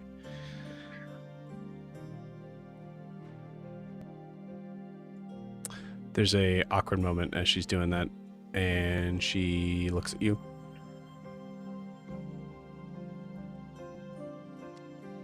I'm still in full Merlin gear, aren't I? I'll let you. I'll leave you to. Is there anything I can take inside? If you need me to carry anything. Oh no, you sure? You're totally fine. Thank you. Okay. I appreciate it. Right. I'll head back to where Riaris is. Just be like, oh, yeah. Cool.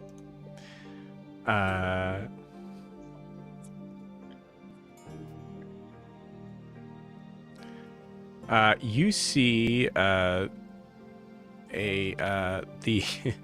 you hear a sound from upstairs, kind of like just like a small bump, and you see a figure come down the stairs that you have not seen before.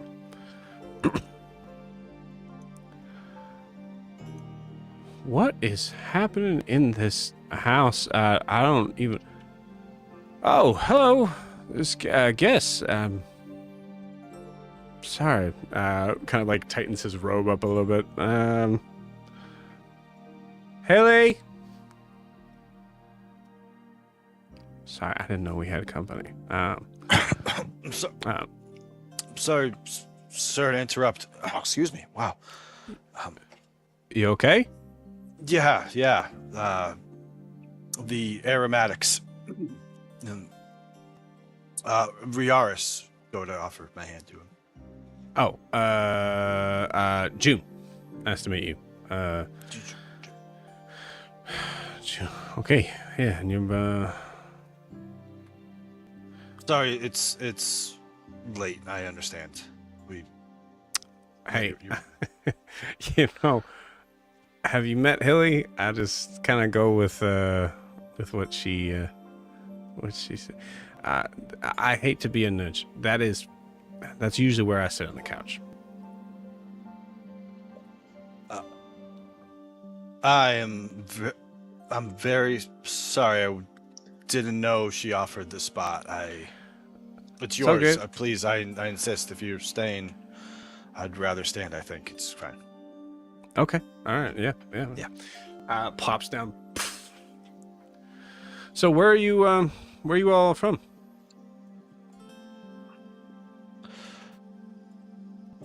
I am from the mainland, far away from here. But been here for a few weeks. The mainland. Yeah. You're from Amaya? Yes. Oh, okay, cool. That's great. All right, yeah. Well, if you met another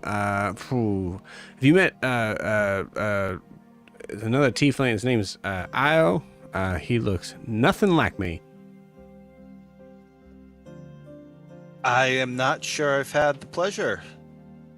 I'm afraid. Sorry. Okay. He's in Imea? I think I don't know where that boy is. Oh. No, that's fine. That's about the only person you know the king? Yeah. Eisen something? Not so much. Past this, no.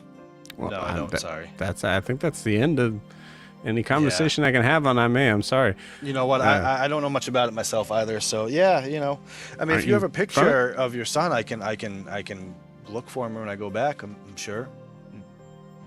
If you want. Nah, that's weird. That's a weird thing to ask for. I don't want to like carry his picture on my. Yeah, clothes. just think about the idea of you carrying a picture around my son. I immediately regret that. Yeah. I'm sorry. Yeah. Yep. I can show you a picture of my son, and then honestly, once you see him, like, you'll recognize him. Sure, Kaelinor, that sounds like a great idea. I'd love to see a picture of is he your only child? I don't know. Hold on a second. I think so. I'm like 90% sure. Yeah. Yep, He's never mentioned brother or sister. Oh, wait. No. No, yeah. All right. Or the Only dad child. just doesn't know if he fooled around too much. To drop some serious lore. I mean, I don't know, somewhere, you never know, Yeah, I right? know. This is the perfect. Thank you, Sarah. That's beautiful. This is the perfect point where Hillie comes in and goes, "Stop it! Why are you sitting there? This is my spot. That was Riaris' spot. Well, he gave it up." Really, Hillie, it's fine. He can have it. Here's your tea, Riara. Sorry about that. Thank you. June, what are you doing? What am I doing? It's midnight, woman. What are you doing? What are these people doing in the house? It's fine, but June, yeah.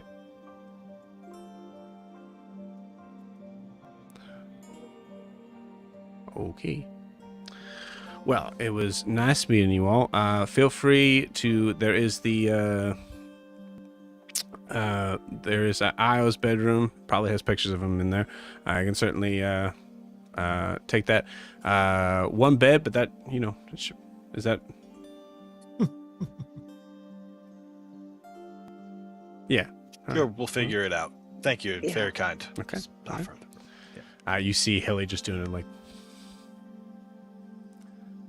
Okay, well, I guess I'm going Very back sorry to to bed. wake you, sir. Yeah, very, very sorry. Thanks for your That's all right. Hey, you know what? time. You can have that seat back on the couch. Just keep it warm for me, I will but don't sleep on it. definitely- Why not? Okay. All You right. see him just go upstairs. I'm so sorry about that. I love him to death, and he is a box of weird.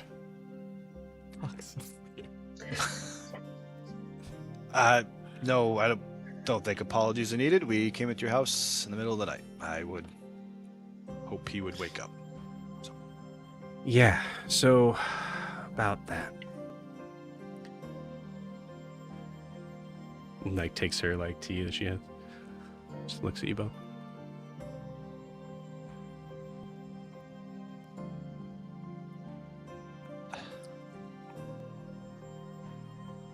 You mentioned how you could help, and I've been thinking about that.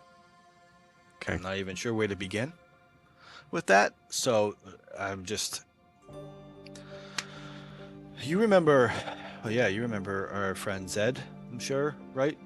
Small, spiky, kind of just Of course. ball of energy, as some might say. We lost him earlier today, and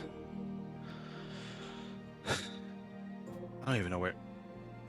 Kind of look at Kaelinor and kind of look. I think Rios is feeling pretty frazzled at the moment. We have this. You remember us? How do you remember us? We've met before. We had even come here, but we hadn't come here. But then you remembered us. I remember you. I'm sorry, this is a lot. And I'm going to go sit down, not even thinking about it, on the couch. Just be like, I need to go sit. Oh. Like, And again, It thank never God. gets less. Got in the tea.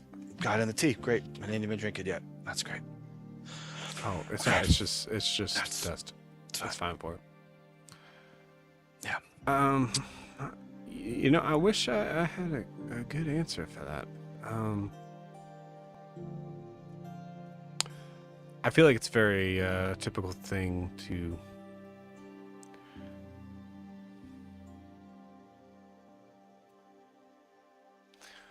Rios, you're from Amaya, right? In a manner of speaking, yes.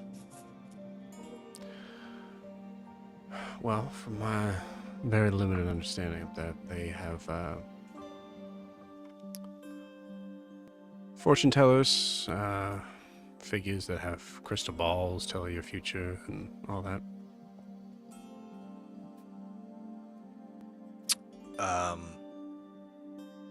Where I'm from, not quite, but I think I understand. We have soothsayers, people that can sort of read the winds.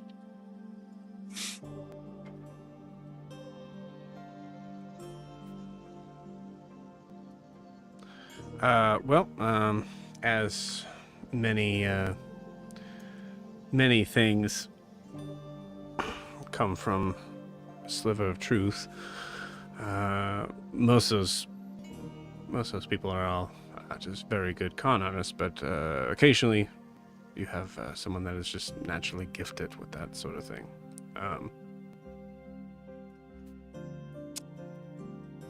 That's me. Along with that, I've spent most of my life trying to understand herbs, remedies, different types of potions, and trying to find ways to not only be able to be able to heal people, as well as try to keep them from making that same mistake as what I see in my mind.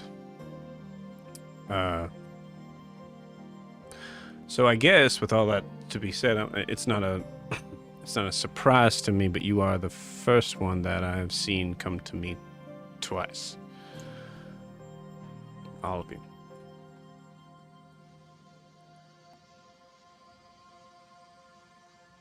But I unfortunately can't really explain it. That is why, and I apologize so much, dear, if I was just weirding you out, but I assumed, as these things often do, is that there are twists of fate, destiny, that sort of thing, where this person needs that one thing and I just happen to have exactly enough or what they need, but I can't know what it is until you I ask. understand.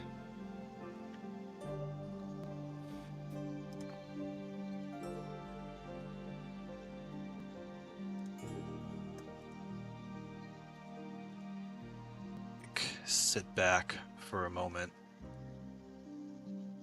I think don't quite want to ask, even though he's brought up Zed. Doesn't know how to ask. He doesn't even know how to ask what he wants to ask. And so I think I shift to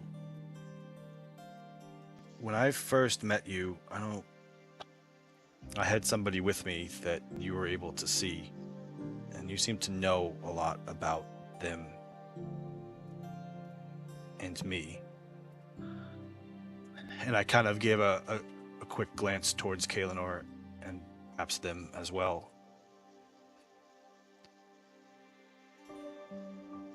I've learned a lot about myself and my people down here that we don't know about where I'm from. I wonder if that could be helpful for us. Is there anything you could tell about Solterra or the Merlunis or Nilam, or do you know any of these things? Am I just going crazy? You're not crazy.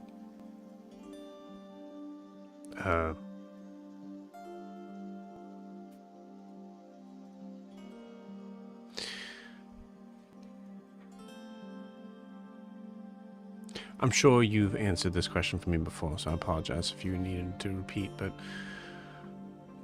what brought you here?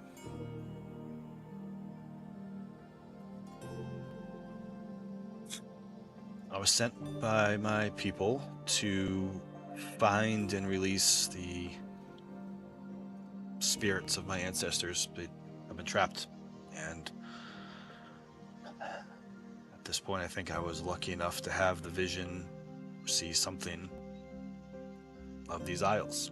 And as far as I know, I'm the first of my people who've ever been down here until recently. Well, I guess sounds like you've come to learn that that's not necessarily true. I've learned a lot of things I thought were true are not quite so true.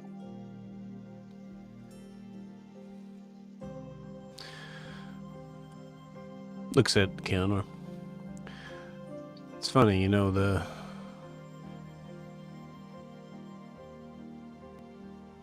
farther back someone goes and trying to find out about their history,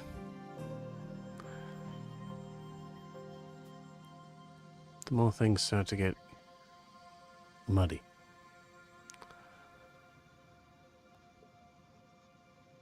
I assume that, words like Nalam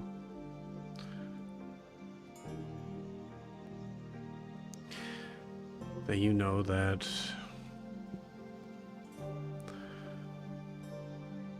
your people and your people used to be one.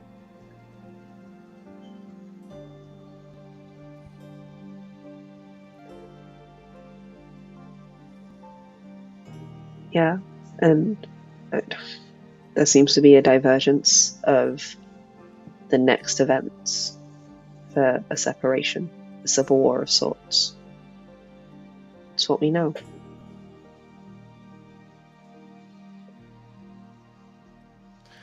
That is a very interesting thing that happens when, you know, the few people here have, some of them have small connections to that past. But the interesting thing is that if I ever try to help them find it, the story is always a little bit different.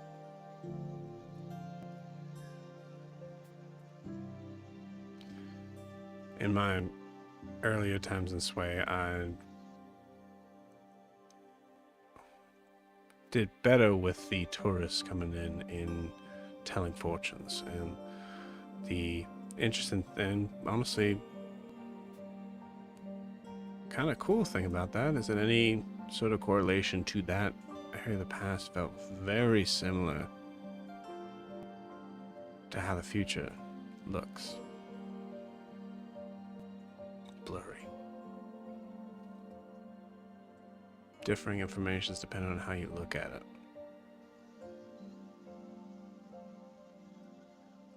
I'm sorry, I wish I was someone that would be able to give you clear answers as regards to all that, but the trouble is I am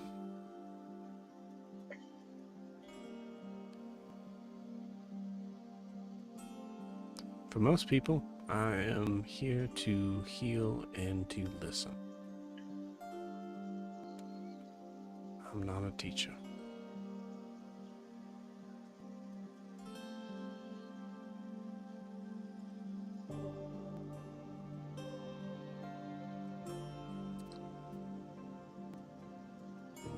If I may, during your times of listening, have you heard about anything that might resemble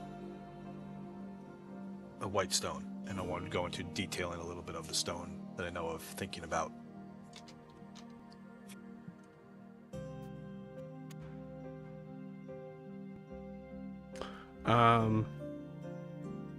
Yeah, go ahead and go into details of it.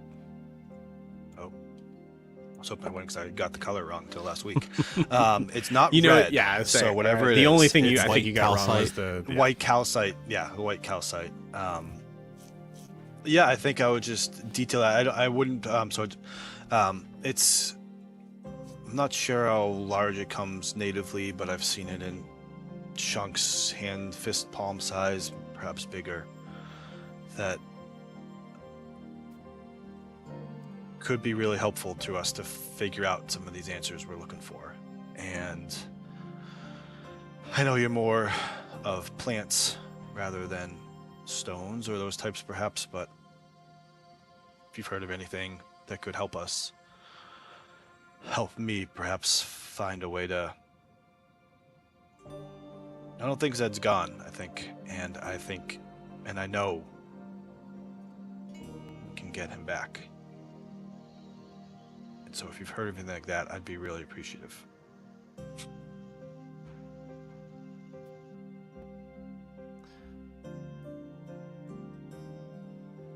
What did the shape look like for you?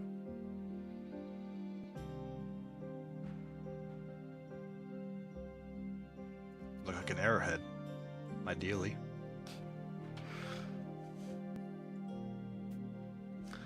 Okay.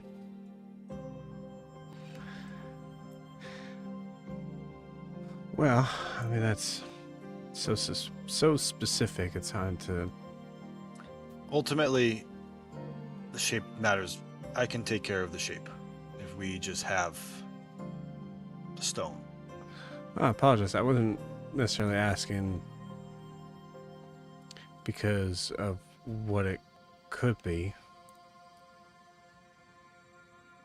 I guess it's best if I show you. The interesting thing about this is she goes and walks over to I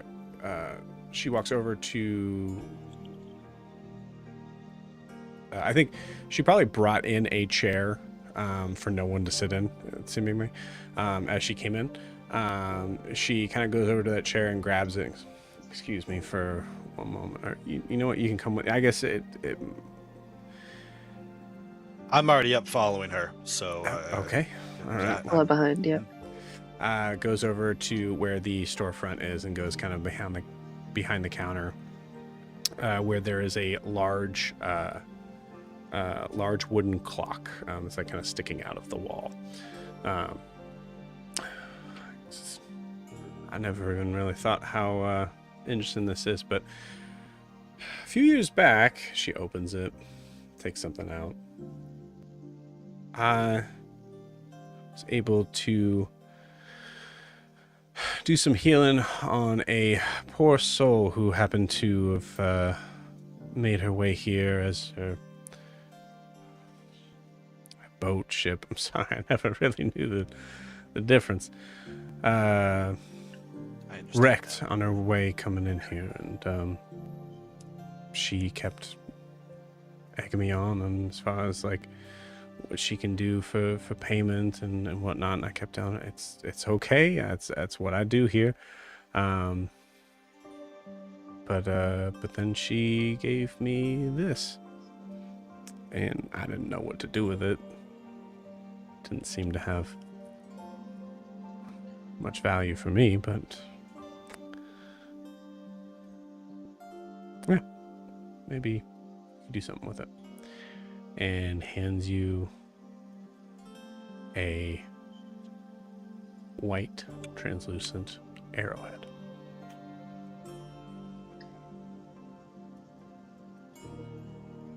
My eyes bulge as I gently take it from her. Now, if that's not right, that would be very anticlimactic, so tell me I'm right. I'm not going to tell you you're wrong in the moment, but I don't think you are. This is beyond perfect. Go ahead. Did she have a name? The person who was shipwrecked? Well, she did one of those things like a lot of sailors do where they seem to take a long time before they say their name. But she said to call her Sylvie.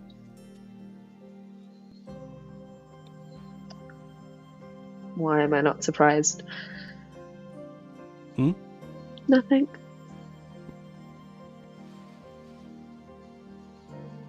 How many years ago did you say this was?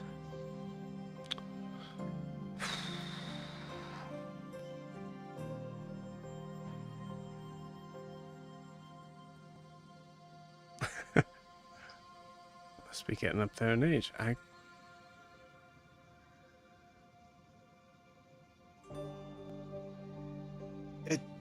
It's okay if you can't remember. I was just curious. Both of you guys give me a insight check.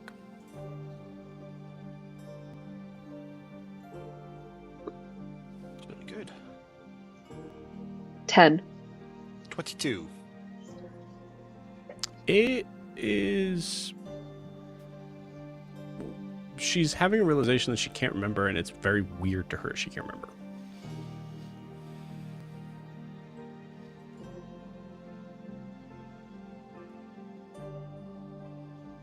Yeah, I'm sorry. I don't, that's 2, 3. It could be 10 years. I would ask June, but unfortunately, he was out. Not a worry. That's what I guess here we're a bit like the sailor. What can we offer you for this? You can't just take this. Your clock won't even work well anymore.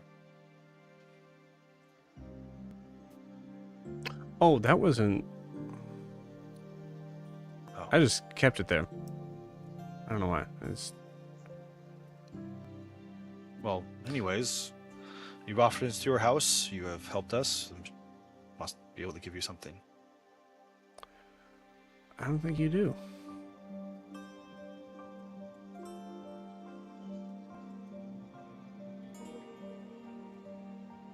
Okay. But thank you.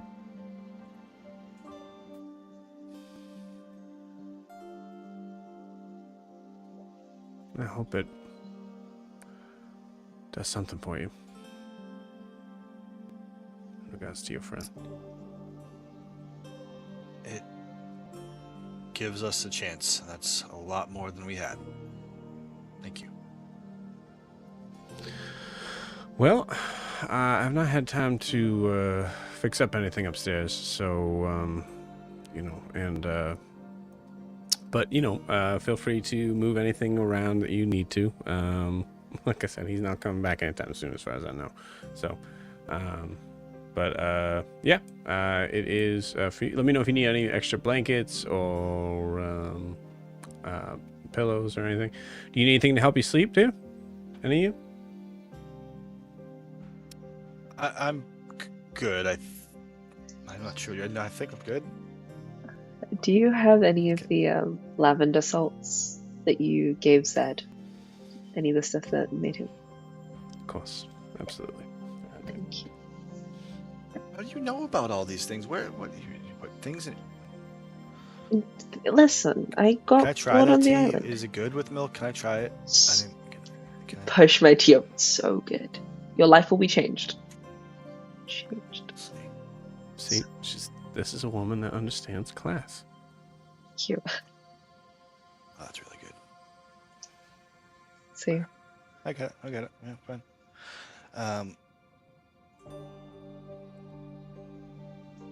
Thank you. I'll take your son's room, and I would just say, you never know how the world works. I've learned a lot recently, Hillie, that things come when you don't expect them. Maybe you'll be darkening your doorstep pretty soon. Just not tonight, because I would want to get a good night's sleep, hopefully. Yeah, of course. It's funny. Like I said, I knew I had to go for a walk tonight. I don't know why. So in a very weird way, sometimes things work exactly how you expect them to. Well, have a good night, you two. Just so you know, June is a little bit of a snorer, but I promise you about, 10, 20 minutes in, he seems to kind of just go, I turn him over a little bit and he's able to kind of snore at least into a pillow. And he's fine. Just, we've been doing, don't worry. We've been doing this for years. He hasn't died yet, so. We've been traveling with goblins. I'm sure June will be fine, comparatively. Oh, okay. Truly, yes. All right. Well, nighty night. Thank you. We'll see you in the morning, I hope. Good night, Hillie. Good night, too. She goes upstairs, and you guys are alone in the storefront. Where is Io's room? Is it also upstairs? Mm-hmm.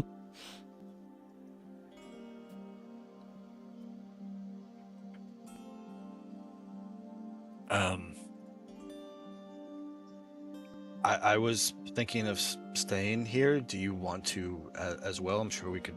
I have my pack still. I can put it on the floor. You could have the bed. I don't know about June. I don't really want to sleep on the couch or choke. I don't know. Yeah, no. The fear of choking is real. Riaris, I am an elf. I don't sleep. I meditate. I trance, if anything. So take the bed. Thing. Sure. Mm-hmm. Right. Okay. Are you heading up now? Or are you? I'm. No, I don't. I hadn't decided yet. quite. I mean, soon. It's looks at the clock, which may or may not be broken. It's Late. no, I'm not. This tea is great. I want to stay. Okay. Would you mind? I'm gonna attempt to do something, and if anything goes wrong, can you just, Oh. I don't know, watch over me? Just in a moment. Of course. Yeah, absolutely. I mean, you can obviously enjoy your tea first. That's fine. No. It's not that good. I mean, let's be real. It's good, but okay. No, it's pretty fucking good. Yeah. I'll of course. Sorry. I'll watch. Yeah. Thank you. What do you, I mean? Don't- Should I know what you're doing, or should I like? Well, I don't know what I'm doing. I'm gonna try. I think Kay heads kind of towards the lounge or the living room. And it's probably still on her person, still has a pack on her. Takes out her scroll and places it on the floor. And then also kind of crisscross applesauce sits on the floor with the moon kind of hopefully peering out the window to hit the scroll. And looks at Rose and says, I'm just gonna try to meditate or pray or do something, because you know that weird connection that Talia broke the first time I kind of died? Of course. Yeah.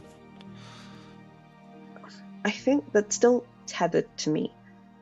And I want to see if I can do something with it. I think this is the first time Kay's realizing to themselves as well that they're voicing out their fear, and they just say, I'm a little scared that it's going to be used against me, and if I break it, I won't have anything to hold on to, and I can't be useful without this connection to the Merlin Loke. Not for them, obviously, but for all of you. And I think that's why I haven't ripped up the scroll like I did the first time. So I just want to see if I can maybe do something with this before I rip it permanently. So if I don't know. Oh, hold out my hands. You can hold on to me. I'm not gonna let you go. Okay? Okay. Whatever you need. I will. Cool. I'll grab Riaris's hand and start praying or meditating to try and find that tether or find a connection somewhere, either to, I don't know, last stretch, maybe Diametalis or Aloria, or just some sort of weave. Okay. Go ahead and give me a religion check. Okay. I'll say with advantage as Riaris is holding your hand.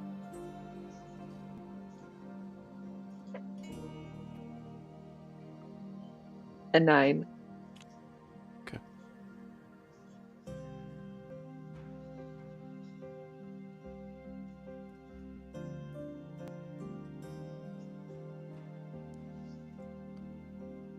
There's a look of intense concentration on Kalinor's face. Riaris, you're watching it, trying to just make sure if there's even an inkling of pain or a frightened expression.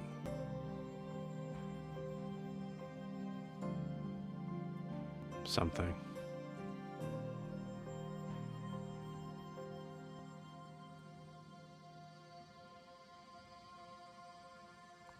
And we fade to black. We're going to take our 10-minute break.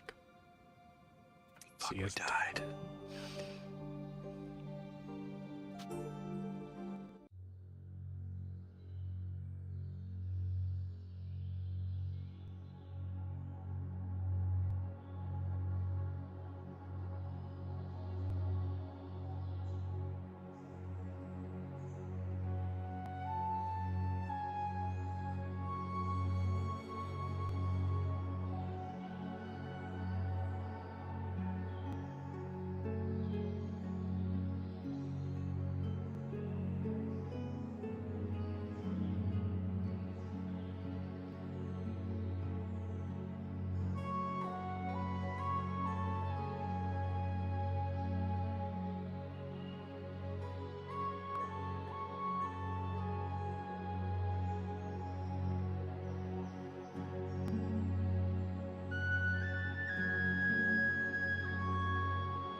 All right, we are back.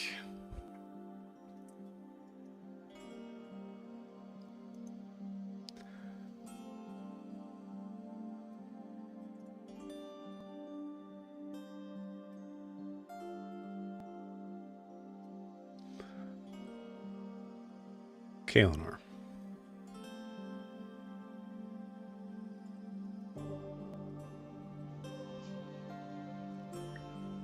You look for a sense of connection, deeper meaning, a weapon, information.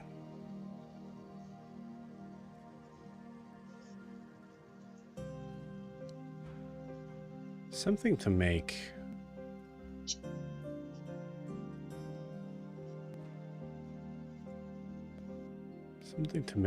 all of this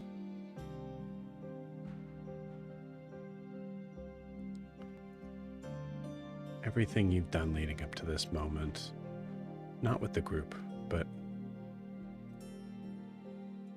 with the Merlin Oak, matter. To make sense. To give reason.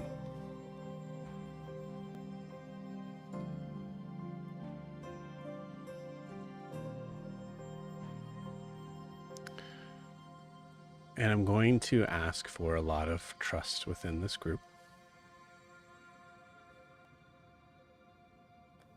As we go back to a moment not too long ago,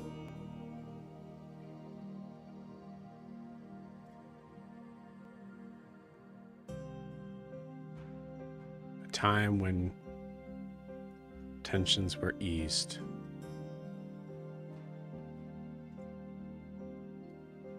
And things felt more than okay. Merry.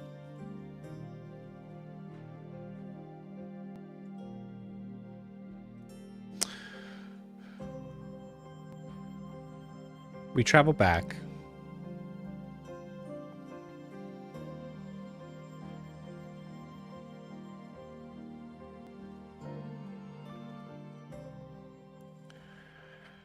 To a moment in the Rook and Crown. There is no connection to anything that is future related. We have the whole party existing as they did before.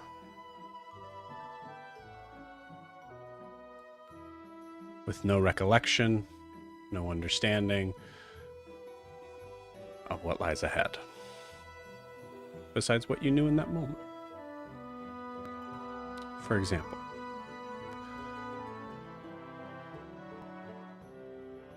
if I recall, we had, I believe, Riaris and Yoon in the kitchen?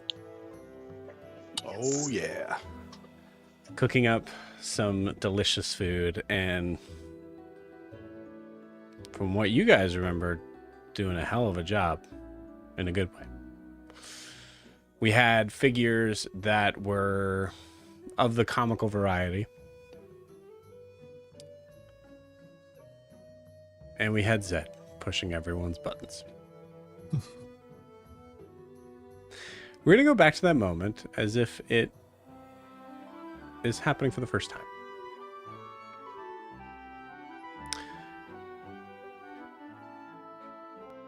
Yoon, you are in the kitchen. You are working on trying to prepare someone's order of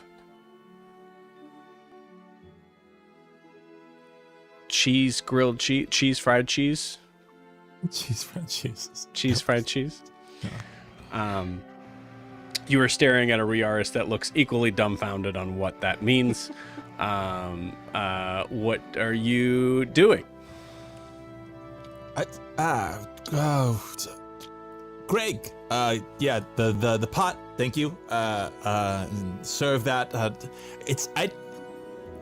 I don't know. I'm just gonna melt a bunch of cheese, and then once that gets hot enough, then I'll try to fry.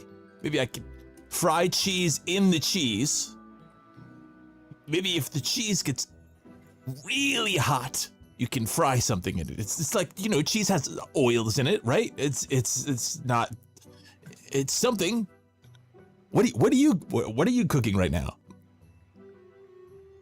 I'm working on taking some potatoes and just cooking them really hard. So I'm trying to figure out what that means. That's right. Yeah. Hard. So it's just gonna do that. Why the fuck can't anyone do a regular order here? Just you know, some rice, some mapo tofu, you know, anything like what mapo tofu? What? Oh, it's just, you know, you take beans and then you have to take the bean milk and then you press it for a while. It's like a very normal thing. You just like, press the beans. Guys? Yeah. Oh. Why are you back here? Oh. Why are you? We're cooking. You know, I don't know. Oh. Okay. Is Rook's just letting you cook? I think he was short-handed. Okay. Right. All right. Yeah. I mean, I guess we have time. That's fine. Just don't cause a stir, right?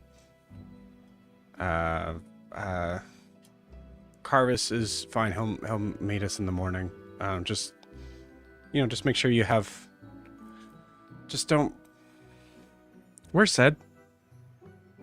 Oh, that's a good point. If you're, I assume he's out. So he's not back there with you. No, he's not back here with us. He was up there with. Zed, where are you? Waiting for. Yeah, I'm at the bar. I'm munching down on probably beer and pretzels and waiting for my coconut curry mix going on. Beautiful. Zed is the reason why we can't see him because Zed is just covered in the food that he is consuming, setting up like a wall around him. Zed, as you are doing so. Nope. You see a figure walk right by you faster than you have the time to be able to kind of like make out who they were. They weren't necessarily running. I think it was just like you just missed them as they're passing by you. Ogra, where are you? I found the notes for this. Ogra is over in the back. We're actually going to be splitting very soon, so feel free to be open here. Ogre is at the table with Kaelinor, and she's talking with another half-orc. Ogre can't believe she found another goblin, a tall goblin. Granny says we're so unique. I'm not a. You're not a No? What? What? What? I'm just trying to eat my salad.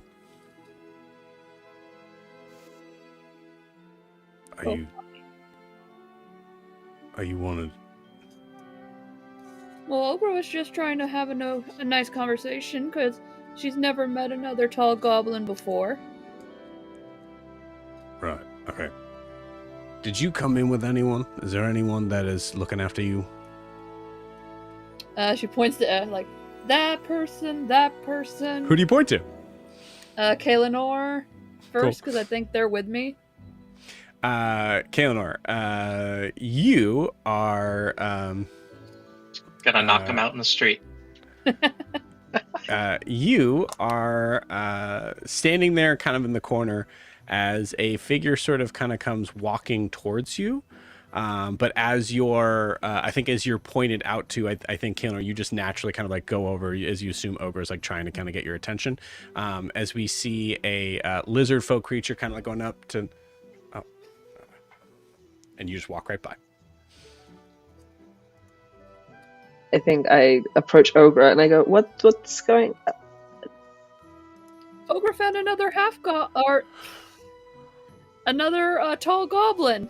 Can you, just, sorry, can you, Yeah, just don't. Yeah, no, just tall goblin. And I kind of wink at Draco, being like, just play along, just play along.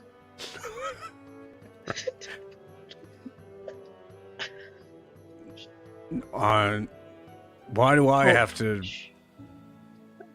you just shush me. Tall goblin, yes, you. Feels good. Yeah. I get it. Oh god, that's good. Sorry. Did you? Okay. Did you just shush me? No. Look, Did I shush you? Now let's get that right. Why would I shush you? You're a tall goblin, aren't you? And I'm like pointing diagonally. Yes. I'm just trying to eat my salad as a. Enjoy your salad. Just as you nod along, eat your salad. No, I'm not. I'm very proud to be who I am, which is not a. Tall doing goblin. it again. Yeah. Ogre's just like, The fried cheese is done. All right. I'm gonna take this one out myself. You did it. Yeah. Mm-hmm. Yeah, it is. Oh, it's a monstrosity, but it is. I mean, that's so much cheese. That's just so. I think whoever eats this might literally die. But yeah. Oh wait, who ordered this? Cheese. A fucking big ball of cheese. Who wanted just massive amounts of cheese? You go to like kind of like you're bringing it along, trying to kind of like find the person who it is, and you just happen to kind of like walk away just as soon as a. Oh, that was my okay. That's... Ready? Come on, someone ordered a big ball of cheese. It is lava hot, and it is definitely. It is by far the least healthy thing I have ever seen in my life. But you know, the cheese is kind of caramelized, I guess, and then it's cheese on cheese on cheese all the way down. Well, I can't have that. Great, thank you. you. You happen to make? Do you happen to make that for me as a somewhat of a joke, a jest, perhaps? No. Did someone in this bar order fried cheese for a Zotto like myself to Zotto, gnaw on? That's what it is. It seems Thank you. that everyone here in this establishment finds it amusing that a gentleman such as myself am not able to enjoy such decadence. Did you with a order lack- this and you're embarrassed to say so right now? Because if that's okay, here's what I'm gonna do. I'm gonna set this down here, and I'm just gonna walk away. And then, if you happen to eat it, or whoever ordered it happens to eat it, fantastic. But there's no shame in it. It's just cheese and cheese, and there's a third cheese in there because you had to cover the first cheese, and then. We're out of cheese, is what I'm saying. We're completely out of cheese. If anyone wanted cheese dishes, it's there. Share it amongst yourselves.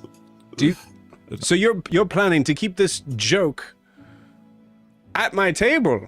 Well, that is quite. I am offended, sir.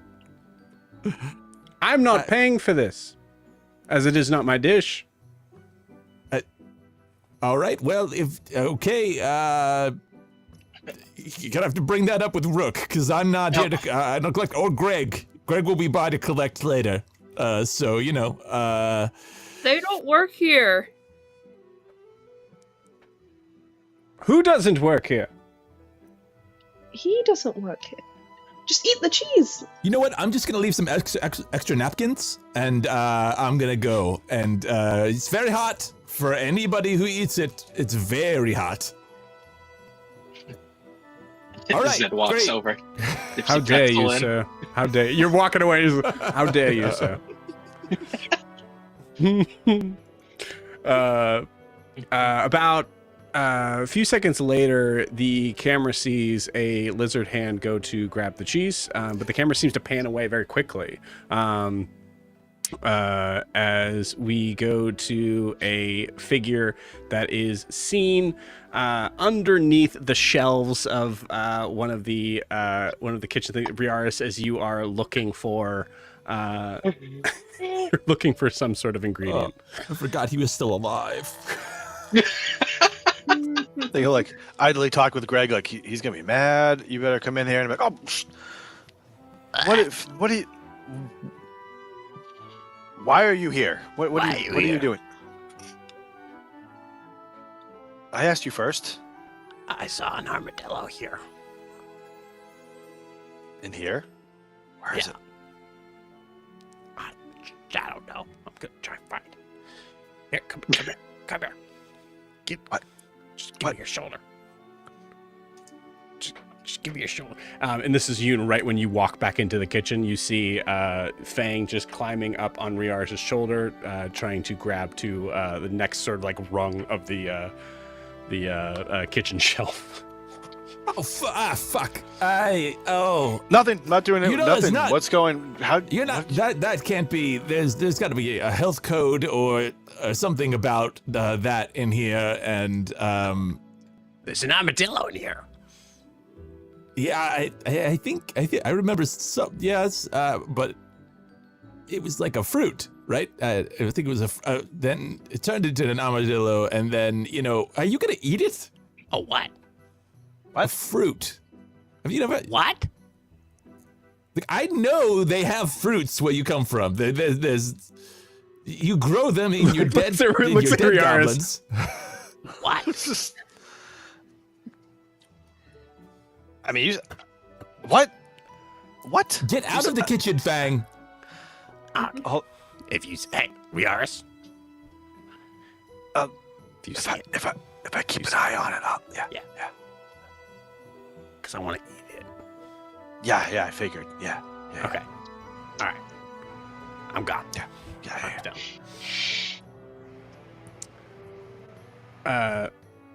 There is a Kaylin, roll me a d20, please.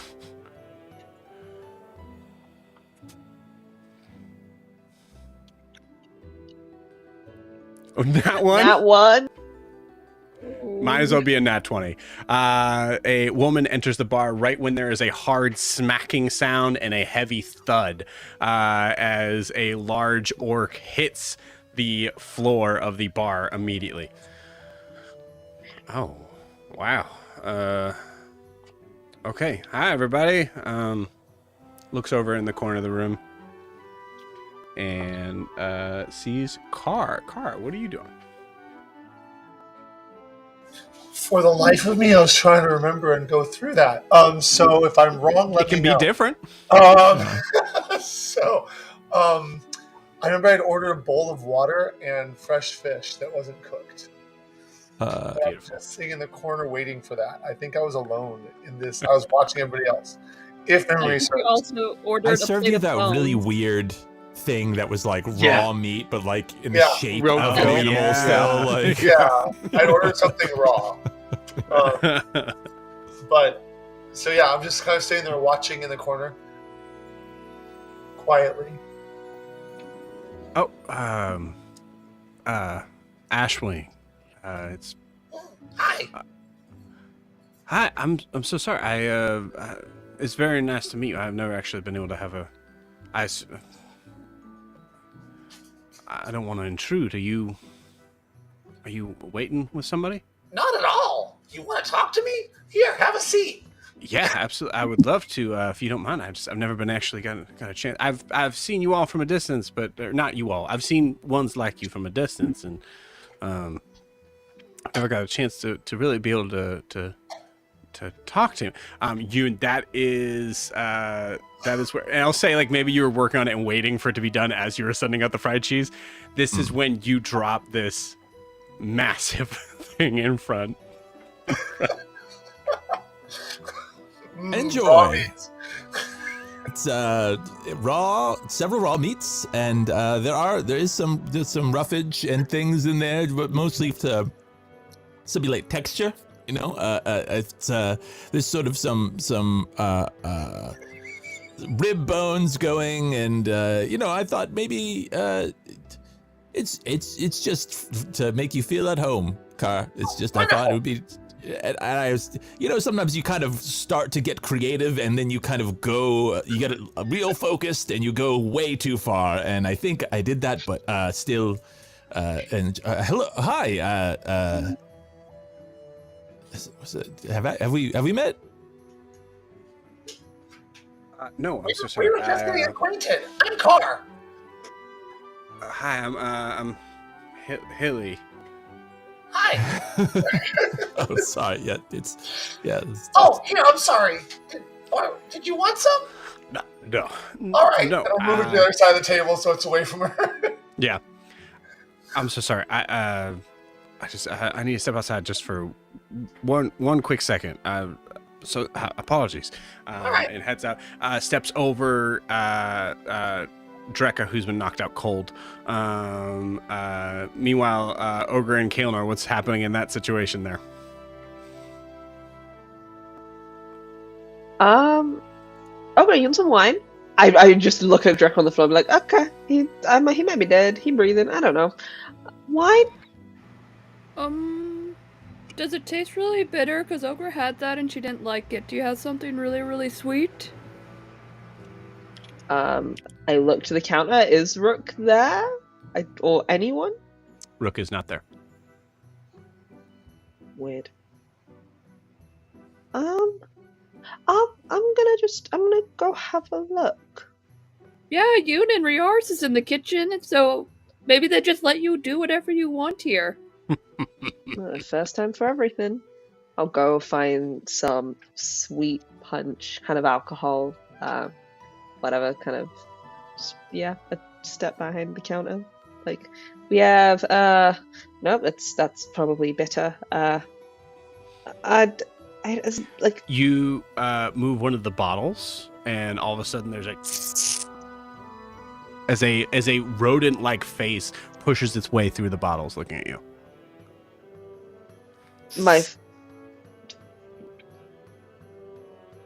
Did you shush me? Wait, no. Excuse me. Excuse me.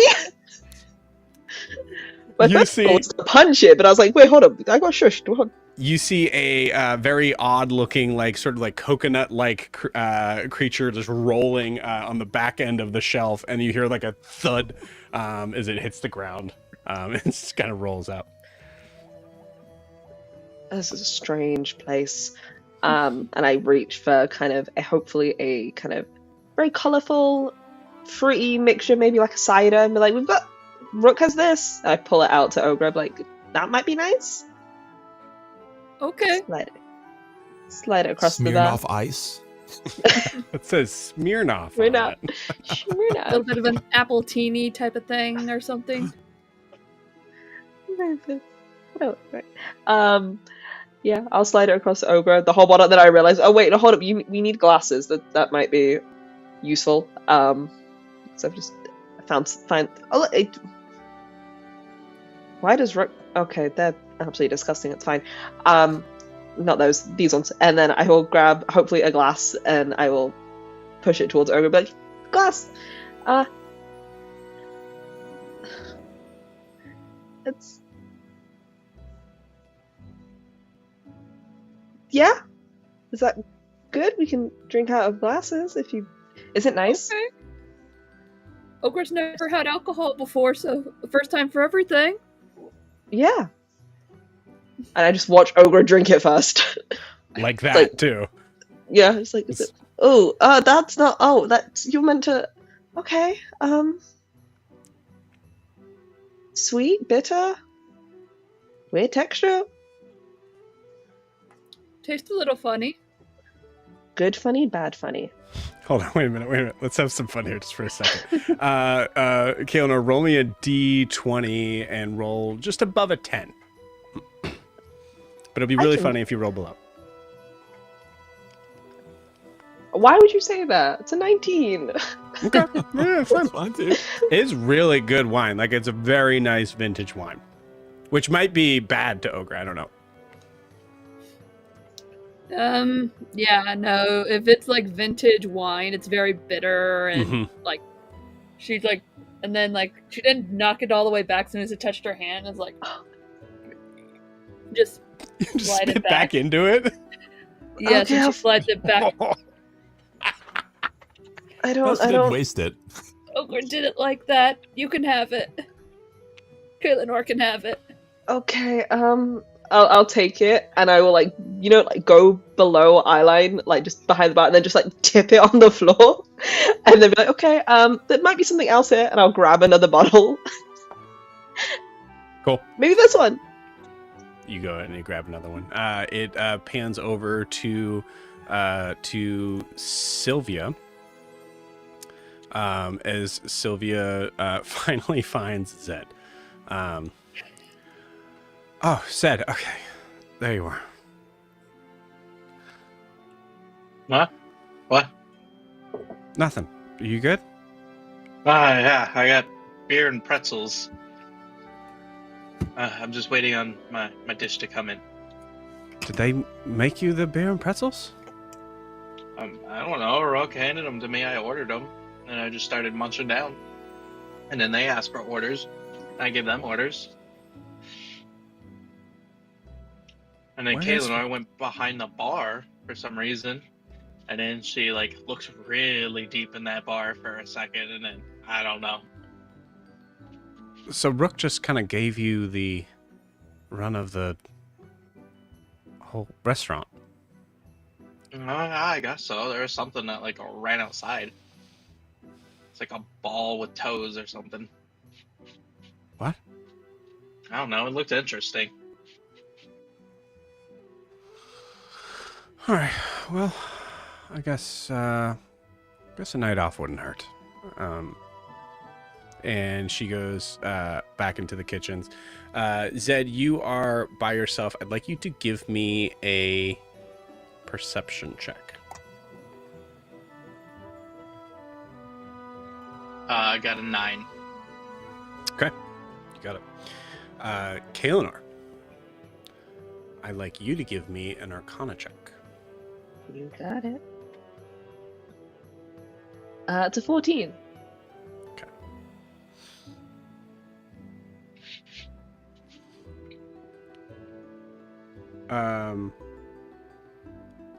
Riaris, give me a religion check.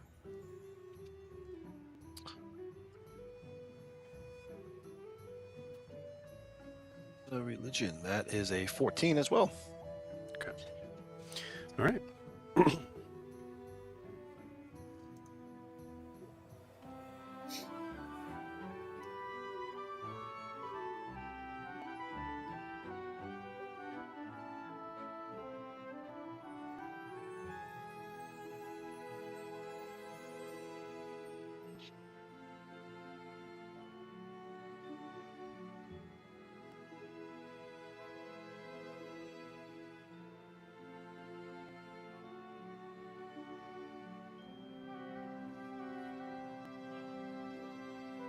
Kaelinor, check your messages. Riaris, you, with a religion check, you hear a sound from Talia, who's...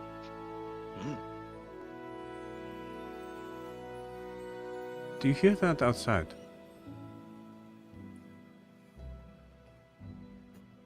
No, what is it? There's nothing. There's no birds.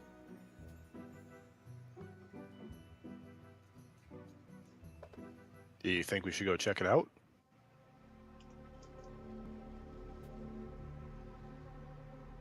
You're right. Why is that quiet? I don't know. Maybe go find weapons. I have a pan in my hand. I think I'm ready to go. Riaris, go find weapon. This is when you see a figure walk in. Well, what a lovely little get-together that we're having.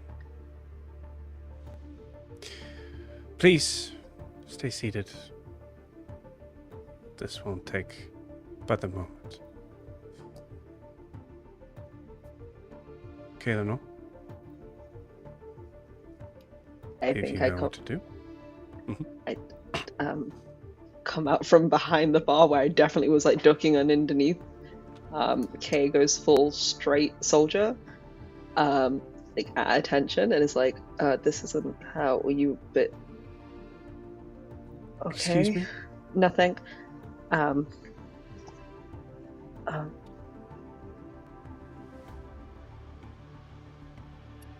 Okay.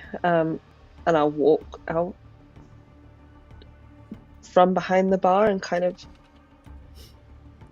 step towards, like, in her direction, kind of, but purposely walking past Ogre a little bit. So I'm kind of like a step and a half behind Ogre before, like, kind of like nudging, like not nudging into her, but like behind her, but like, yeah, I'm doing my job. Cool.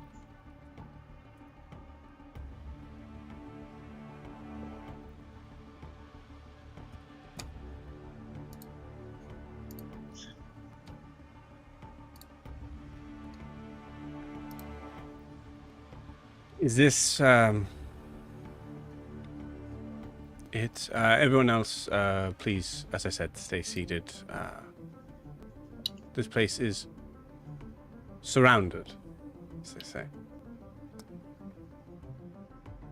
That includes the help.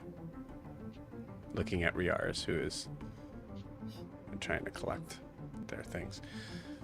Zed, what are you doing? I stopped eating, definitely. And I'm looking around the room. Is there anybody directly behind me? Sigurd. Sigurd?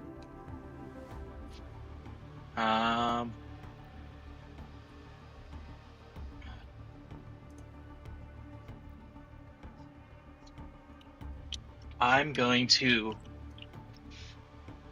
like stand up from the bar stool and slowly back up to Sigurd. Okay. You see at this point a couple other guards enter and start to spread out inside the bar as well. You see Sigurd immediately like stand up with that. Excuse me, and you see quicker than anyone would expect. You see Merlinloke has a halberd to his throat. No. Sit back down, weird sea thing. Sit.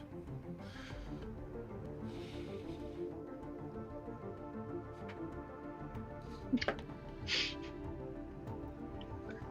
kind of sits back down. The halberd's still kind of pushed there.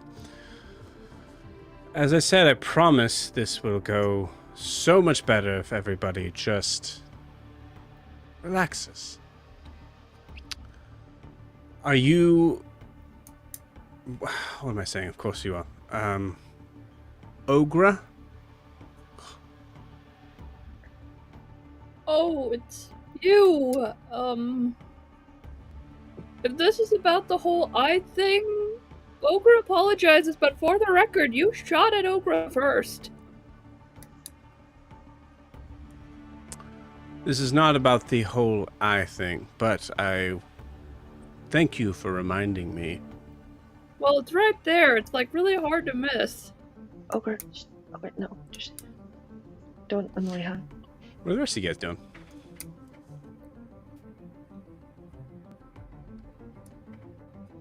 I mean, I think yeah.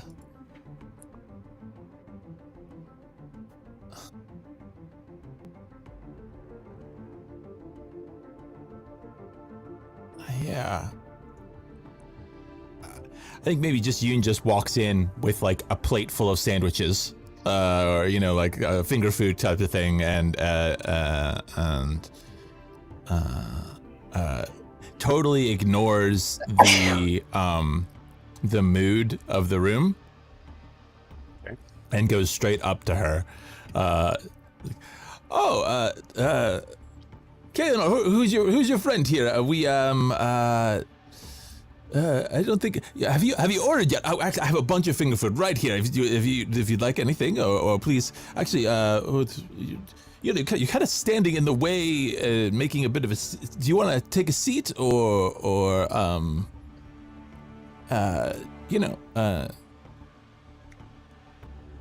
Kaylin, does your friend speak? Is it like we're just leaving. How about just everyone head to the kitchen for now? Ogre, do you just want to just walk with me, please? I promise it'll be fine. Ogre's gonna slowly get up. We'll be back. And walk with Kaelinor. I'll take kind of Ogre by the arm a little bit and hopefully try and walk her toward, like, out the door a little bit. You're walking towards the door. In character. You guys gonna let this happen? Is go ahead. No. Is Fang anywhere near me? No. All right. Have I been introduced to Singrud before? Nope. Or is this first time? He's within like whisper distance of me, right? Yeah. Okay. I mean, so is the guard that had the thing to his throat. Hmm. I'm going to. The guy will probably hear. I'm gonna look at Singrud. I'm gonna tap him like on his arm, and I'm just gonna say, Carvis, and just see what his reaction is. To Sigurd? Yeah.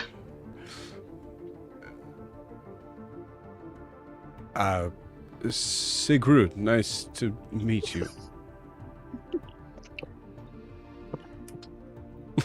Oh. Oh, no. That's not my name. It's Carvis. Okay. You see the Merlin Loke guard goes right up to you now at this point, moving away from Sigurd, and puts the halberd up to your throat. Why don't you sit down? Yeah. I'll Yeah. I slowly reached for the bar where I was sitting, put my hand up on the counter, and as I go, I slowly reach over and I slam the glass I had with the beer in it. Mm-hmm. I sling it right at his head. Cool. You got it. Go ahead and roll an attack roll. Alright. That would be... Where is it? There we go. I would say this is unequivocally for everybody here a now sort of. Yeah, that feels like, yeah. Mm-hmm. Sure. Alright. Can we use the stuff we have now? 5 straight roll. Check the chat. But yes.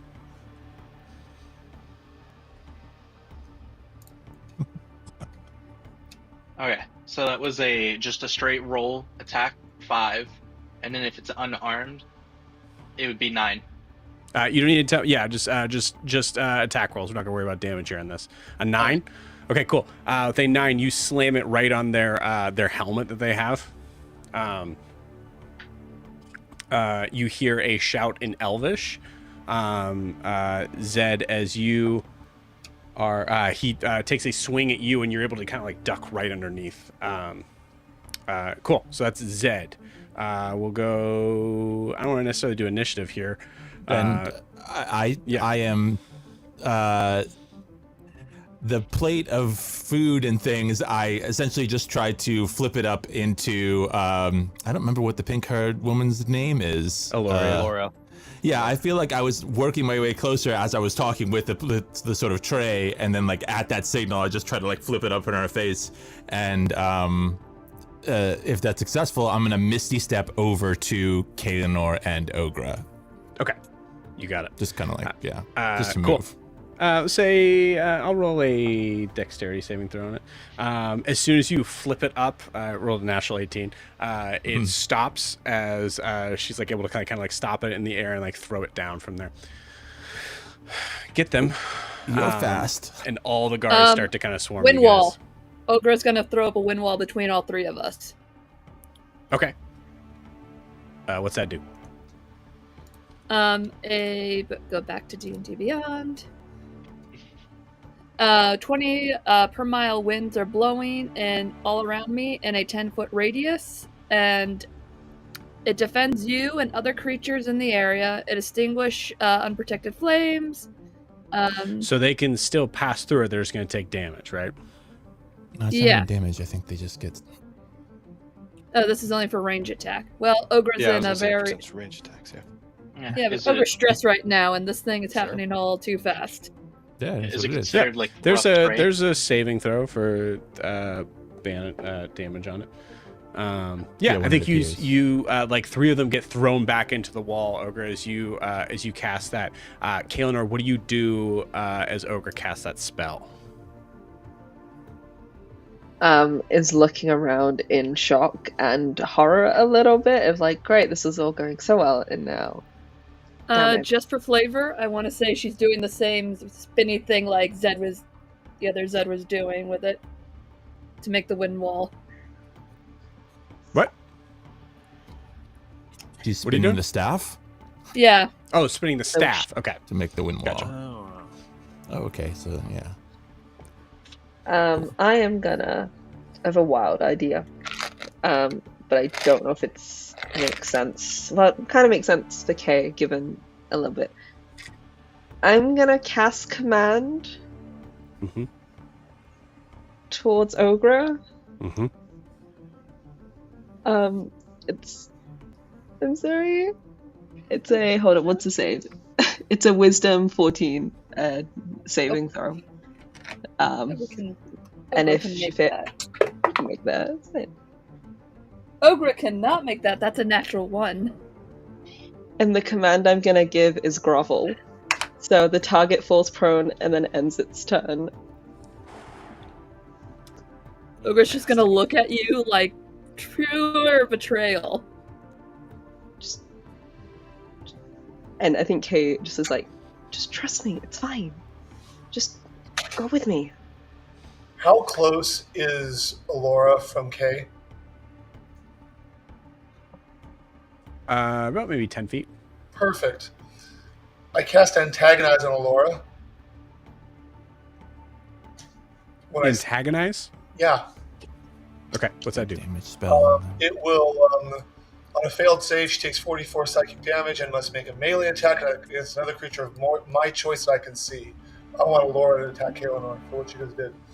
At this time, with what we're referencing, would you have access to a 3rd level spell? I don't remember. I don't know. I don't know I what don't level. think you would. Okay, I Probably don't not. Yeah, Yeah. sorry. Okay, in that case, I silvery barbs Kaelinor when she's casting. Okay. Yeah. Because I know I Cool. had first level spells. Yeah. Silvery barbs. Silvery barbs. Kaelinor's spell. I Does that basically work for the magically saving throw? distract it. I guess No. uncertainty forces a reroll. trigger must re-roll a 20, so there's no roll, so I don't even do that. Yeah. Never mind. I thought it would stop from casting it. It won't. Yeah. I mean, if you want to say stylistically, like that's what you're trying to do. No, stylistic, what I will do is I will cry out and cause fear. No, I can't even do that. Never mind. I caw. Okay. All right. That's fine. I have so little I could do for so many people. Right. You got it. Yoon. I need a wisdom saving throw. And that's after I guess if I Misty step over to where they are, I'm still within wisdom saving throw distance. Oh, yeah, for sure. Yeah. I got a 2, which is a natural 1 plus 1. Okay. Yoon, you are the first to go. Yoon, as you are feeling the effects of the spell, you feel your body start to feel like it's like aging rapidly. You're looking down at your hands and watching them start to kind of wrinkle before you as you see Eloria with just the single patch over her eye is just pointing at you. And it's the last thing you see. I think stylistically, like he Misty steps over to where Ogra and Kaelinor is or are, puts a hand on Ogra, looks at Kaelinor and says, I still have a good feeling about you. Are you willing? Says that to Ogra, and then right before he, tries to do Thunder Step, that happens and he just falls. Yeah. Okay. You all see that, including Zed. So I'm deleting my character now. Just making sure. Hopefully you guys are starting to get the idea of what's going on here. I'm gonna go in the mirror universe in Star Trek where we're all evil. All right, cool. Who's next? What do you want to do? We're doing this out of turn, whatever you want to do. Yeah, I mean, I can go. So I was kind of imagining, kind of going back a little bit to the start, is Riars was kind of walking with a walk and a big pan in his hand, just like, he's gonna say something about Yoga before she went there, like, that lady over there, she paid for a meal and she hasn't got it yet. I got to serve her. It's only polite, and then seeing the ruckus go on, I probably would try to swipe and hit one of the Merlin by Zed at the bars. And imagine walking by him, just trying to knock him out, and then tackle somebody, just ready to get into a kind of a bar brawl about it. You got it. Zed, before your eyes, Riars, give me a strength saving throw. 16. Okay, not bad. Cool. With a 16, you are tackling one of the guards. You immediately see a slew of multiple guards come in here. Now at this point, it is crowded with Merlin Loke guards who are now pulling you off, Riaris, as you see another one takes out a sword, slashes you in the chest, and as you're feeling yourself starting to go, your eyes start to glow gold, and you're able to rip off from one of the things and just go and just punch one of the guards over the bar. This is a heavy shot, but you're able to dodge dying right away. Okay. I think the last thing to say, I think in that brawl, I do not see Kaelinor casting a spell on Ogra. So I think to get up and kind of get it, I see Ogra and just go and try to yell, "Run!" And I think I would just say, "Just run." Yeah. Beautiful. Yep. Okay, well, since he said run, and there's very little I can do, I won't run. But since I've just screamed at everybody, I'm going to position myself. I go a little bit from my table. Maybe I'll hop over to another table and gust of wind the Merlin Loke away from the door. Okay, you got it. That's push. like something I would try to do. I'll just call up my spirits and just push wind away, so they can run, based on what Riaris just said. Yeah, you were able to push people from the door, allowing a space to exit. You see Hillie duck under in a look of horror, is able to duck under and run out underneath. Good. As you yeah, here it comes. See, here's the thing. As you do so, I would say also, Car, you see an opening. Oh, saying I could leave? Yeah, you can leave, or you can stay and fight. It's up to you. Riaris said run. Ogre's unconscious. Car's gonna try and save somebody. Car will That's Car. Car is not going to run when people are falling. You got it. Go ahead and give me a dexterity saving throw. Okay. Let me see. Dex. That would be an 8. Okay. With an 8, who are you trying to save? Honestly, I mean, does Yoon look dead? But Ogre's just unconscious. Yeah. I would probably fly over there and not knowing what's wrong with her. Well, Ogre's not unconscious. She's groveling. Yeah, she's like, yeah. I would probably fly over to Ogre and try to do an intimidation to get people away from her. Cool. You got it. I will give you that roll for sure. I'll give them a roll on that, but I need a.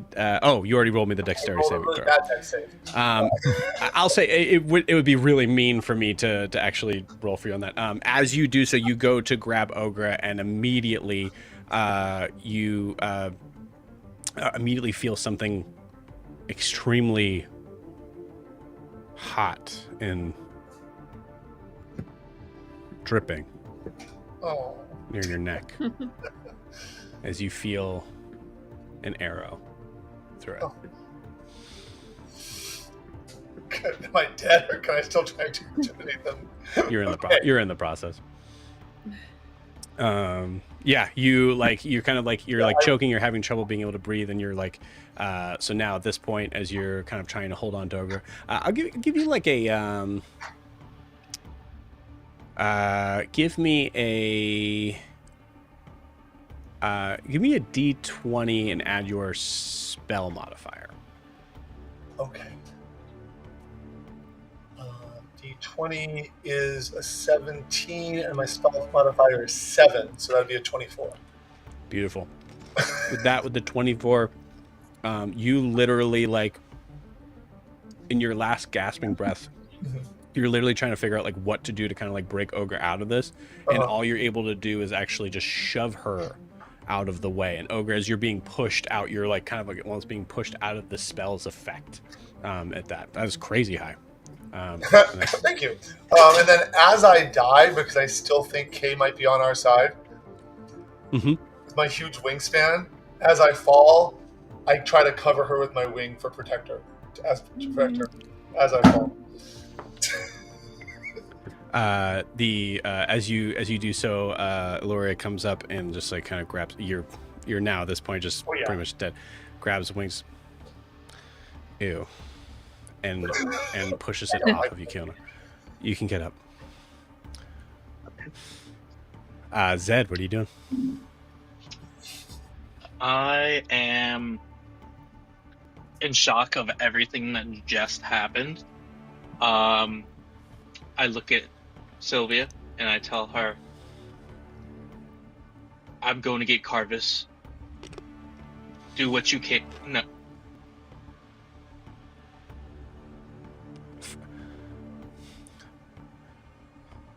Okay.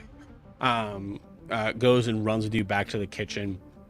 Shoots a massive blast from her hands as 3 of the guards kind of like slam against the wall, giving you space to be able to run out, Zed. All right, just in case they are more by the back door, I look at one of those little windows at the top of the kitchen, and I use my ethereal shift dart, and I shoot it out the window. So it's like a misty step for 60 feet. Cool. Yeah, you got it. You just shoot just to be able to kind of give yourself enough space. Okay.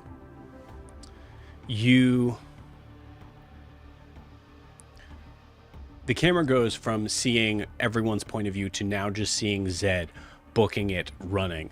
There's a moment where it, as Zed, as you're seeing the, you're actually like, there's moments where you're actually like feeling like you're about to black out. As you're running forward, now seeing the large white marble building in front of you, and it fades to black.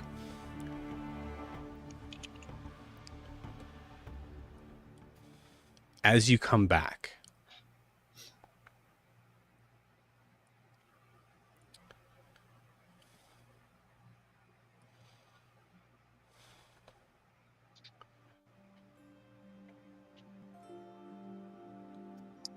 You're beating Carvis back.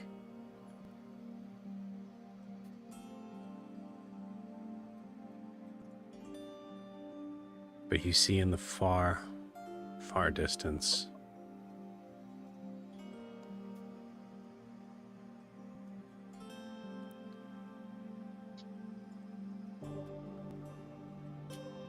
a battalion of Merlinloke.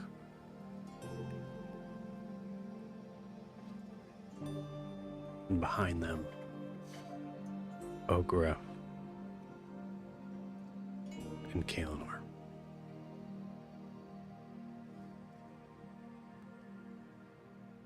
They're too far. 200, 250 feet away. There's a possibility that the rest of them have concocted some sort of plan to be able to follow them out and figure it out. You just need to get inside. Something I've never asked the other players before. And I guess it would just be Riaris.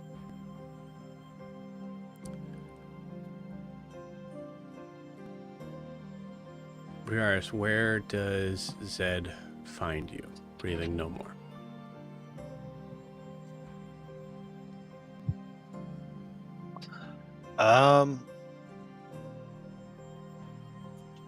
I feel like he probably finds him. He's been thrown, slouched on the other side of the bar. All the bottles have been knocked everywhere, and he just is kind of stuck in between the countertop and the bar, just hunched over, just in an unnatural position, neck broken or something like that, of just slouched.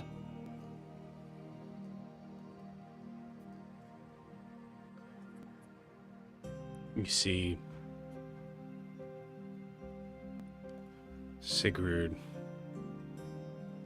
push up against the door, almost as if he was trying to stand guard, halberd in hand, but body slumped against the wall, large mouth agape. You see Sylvia fully collapsed on the floor, clutching hands still to one of the tables.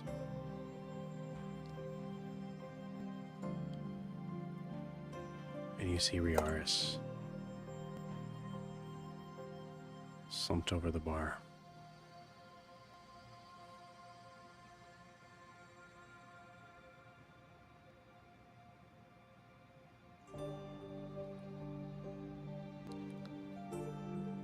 You see Yoon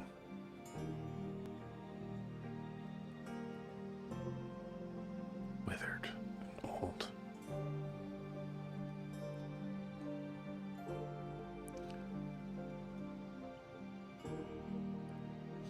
What's the expression on Yoon's face?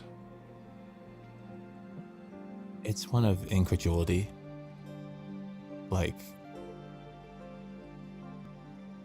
I think in one hand he's still like he may have like reached into his kimono or clutching his cards and just can't believe that could happen.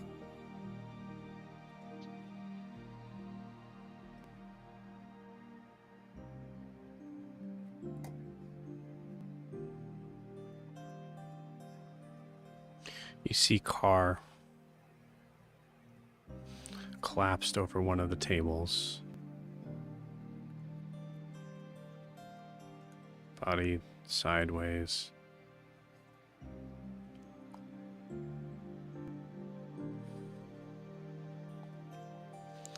You see the necklace that he has broken. As you come closer, you hear and see the bones slip off the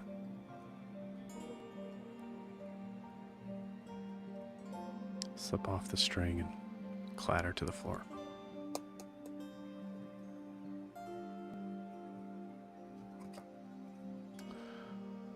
about 4 or 5 guards here as well.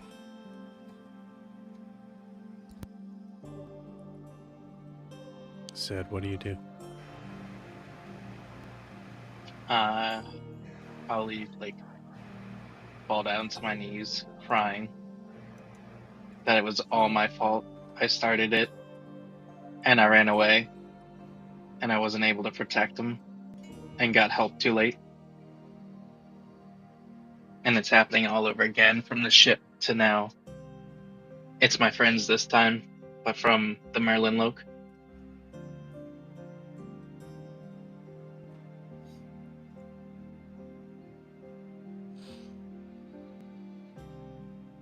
Stare at an assortment of crates, corner of the room, trying to collect your thoughts, trying to come to terms and recognize. I don't know, trying to, you feel your hands and feet grow numb. You don't hear the sounds of Carvis and others come running in. You don't hear their gasps. You just see Zed staring at a stack of crates, perfectly lined up in the corner of the room.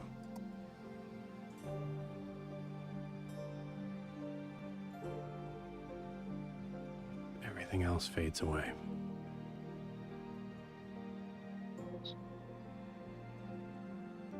Crates start to get darker, become more blue.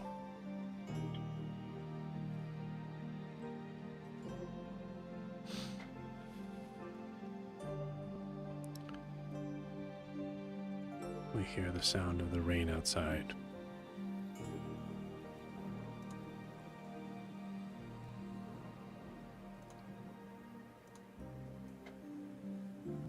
We turn back to looking at Zed. Very different.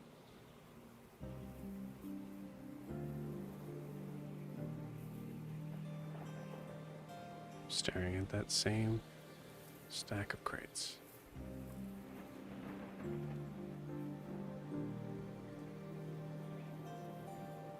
And that's where we're going to end tonight's session.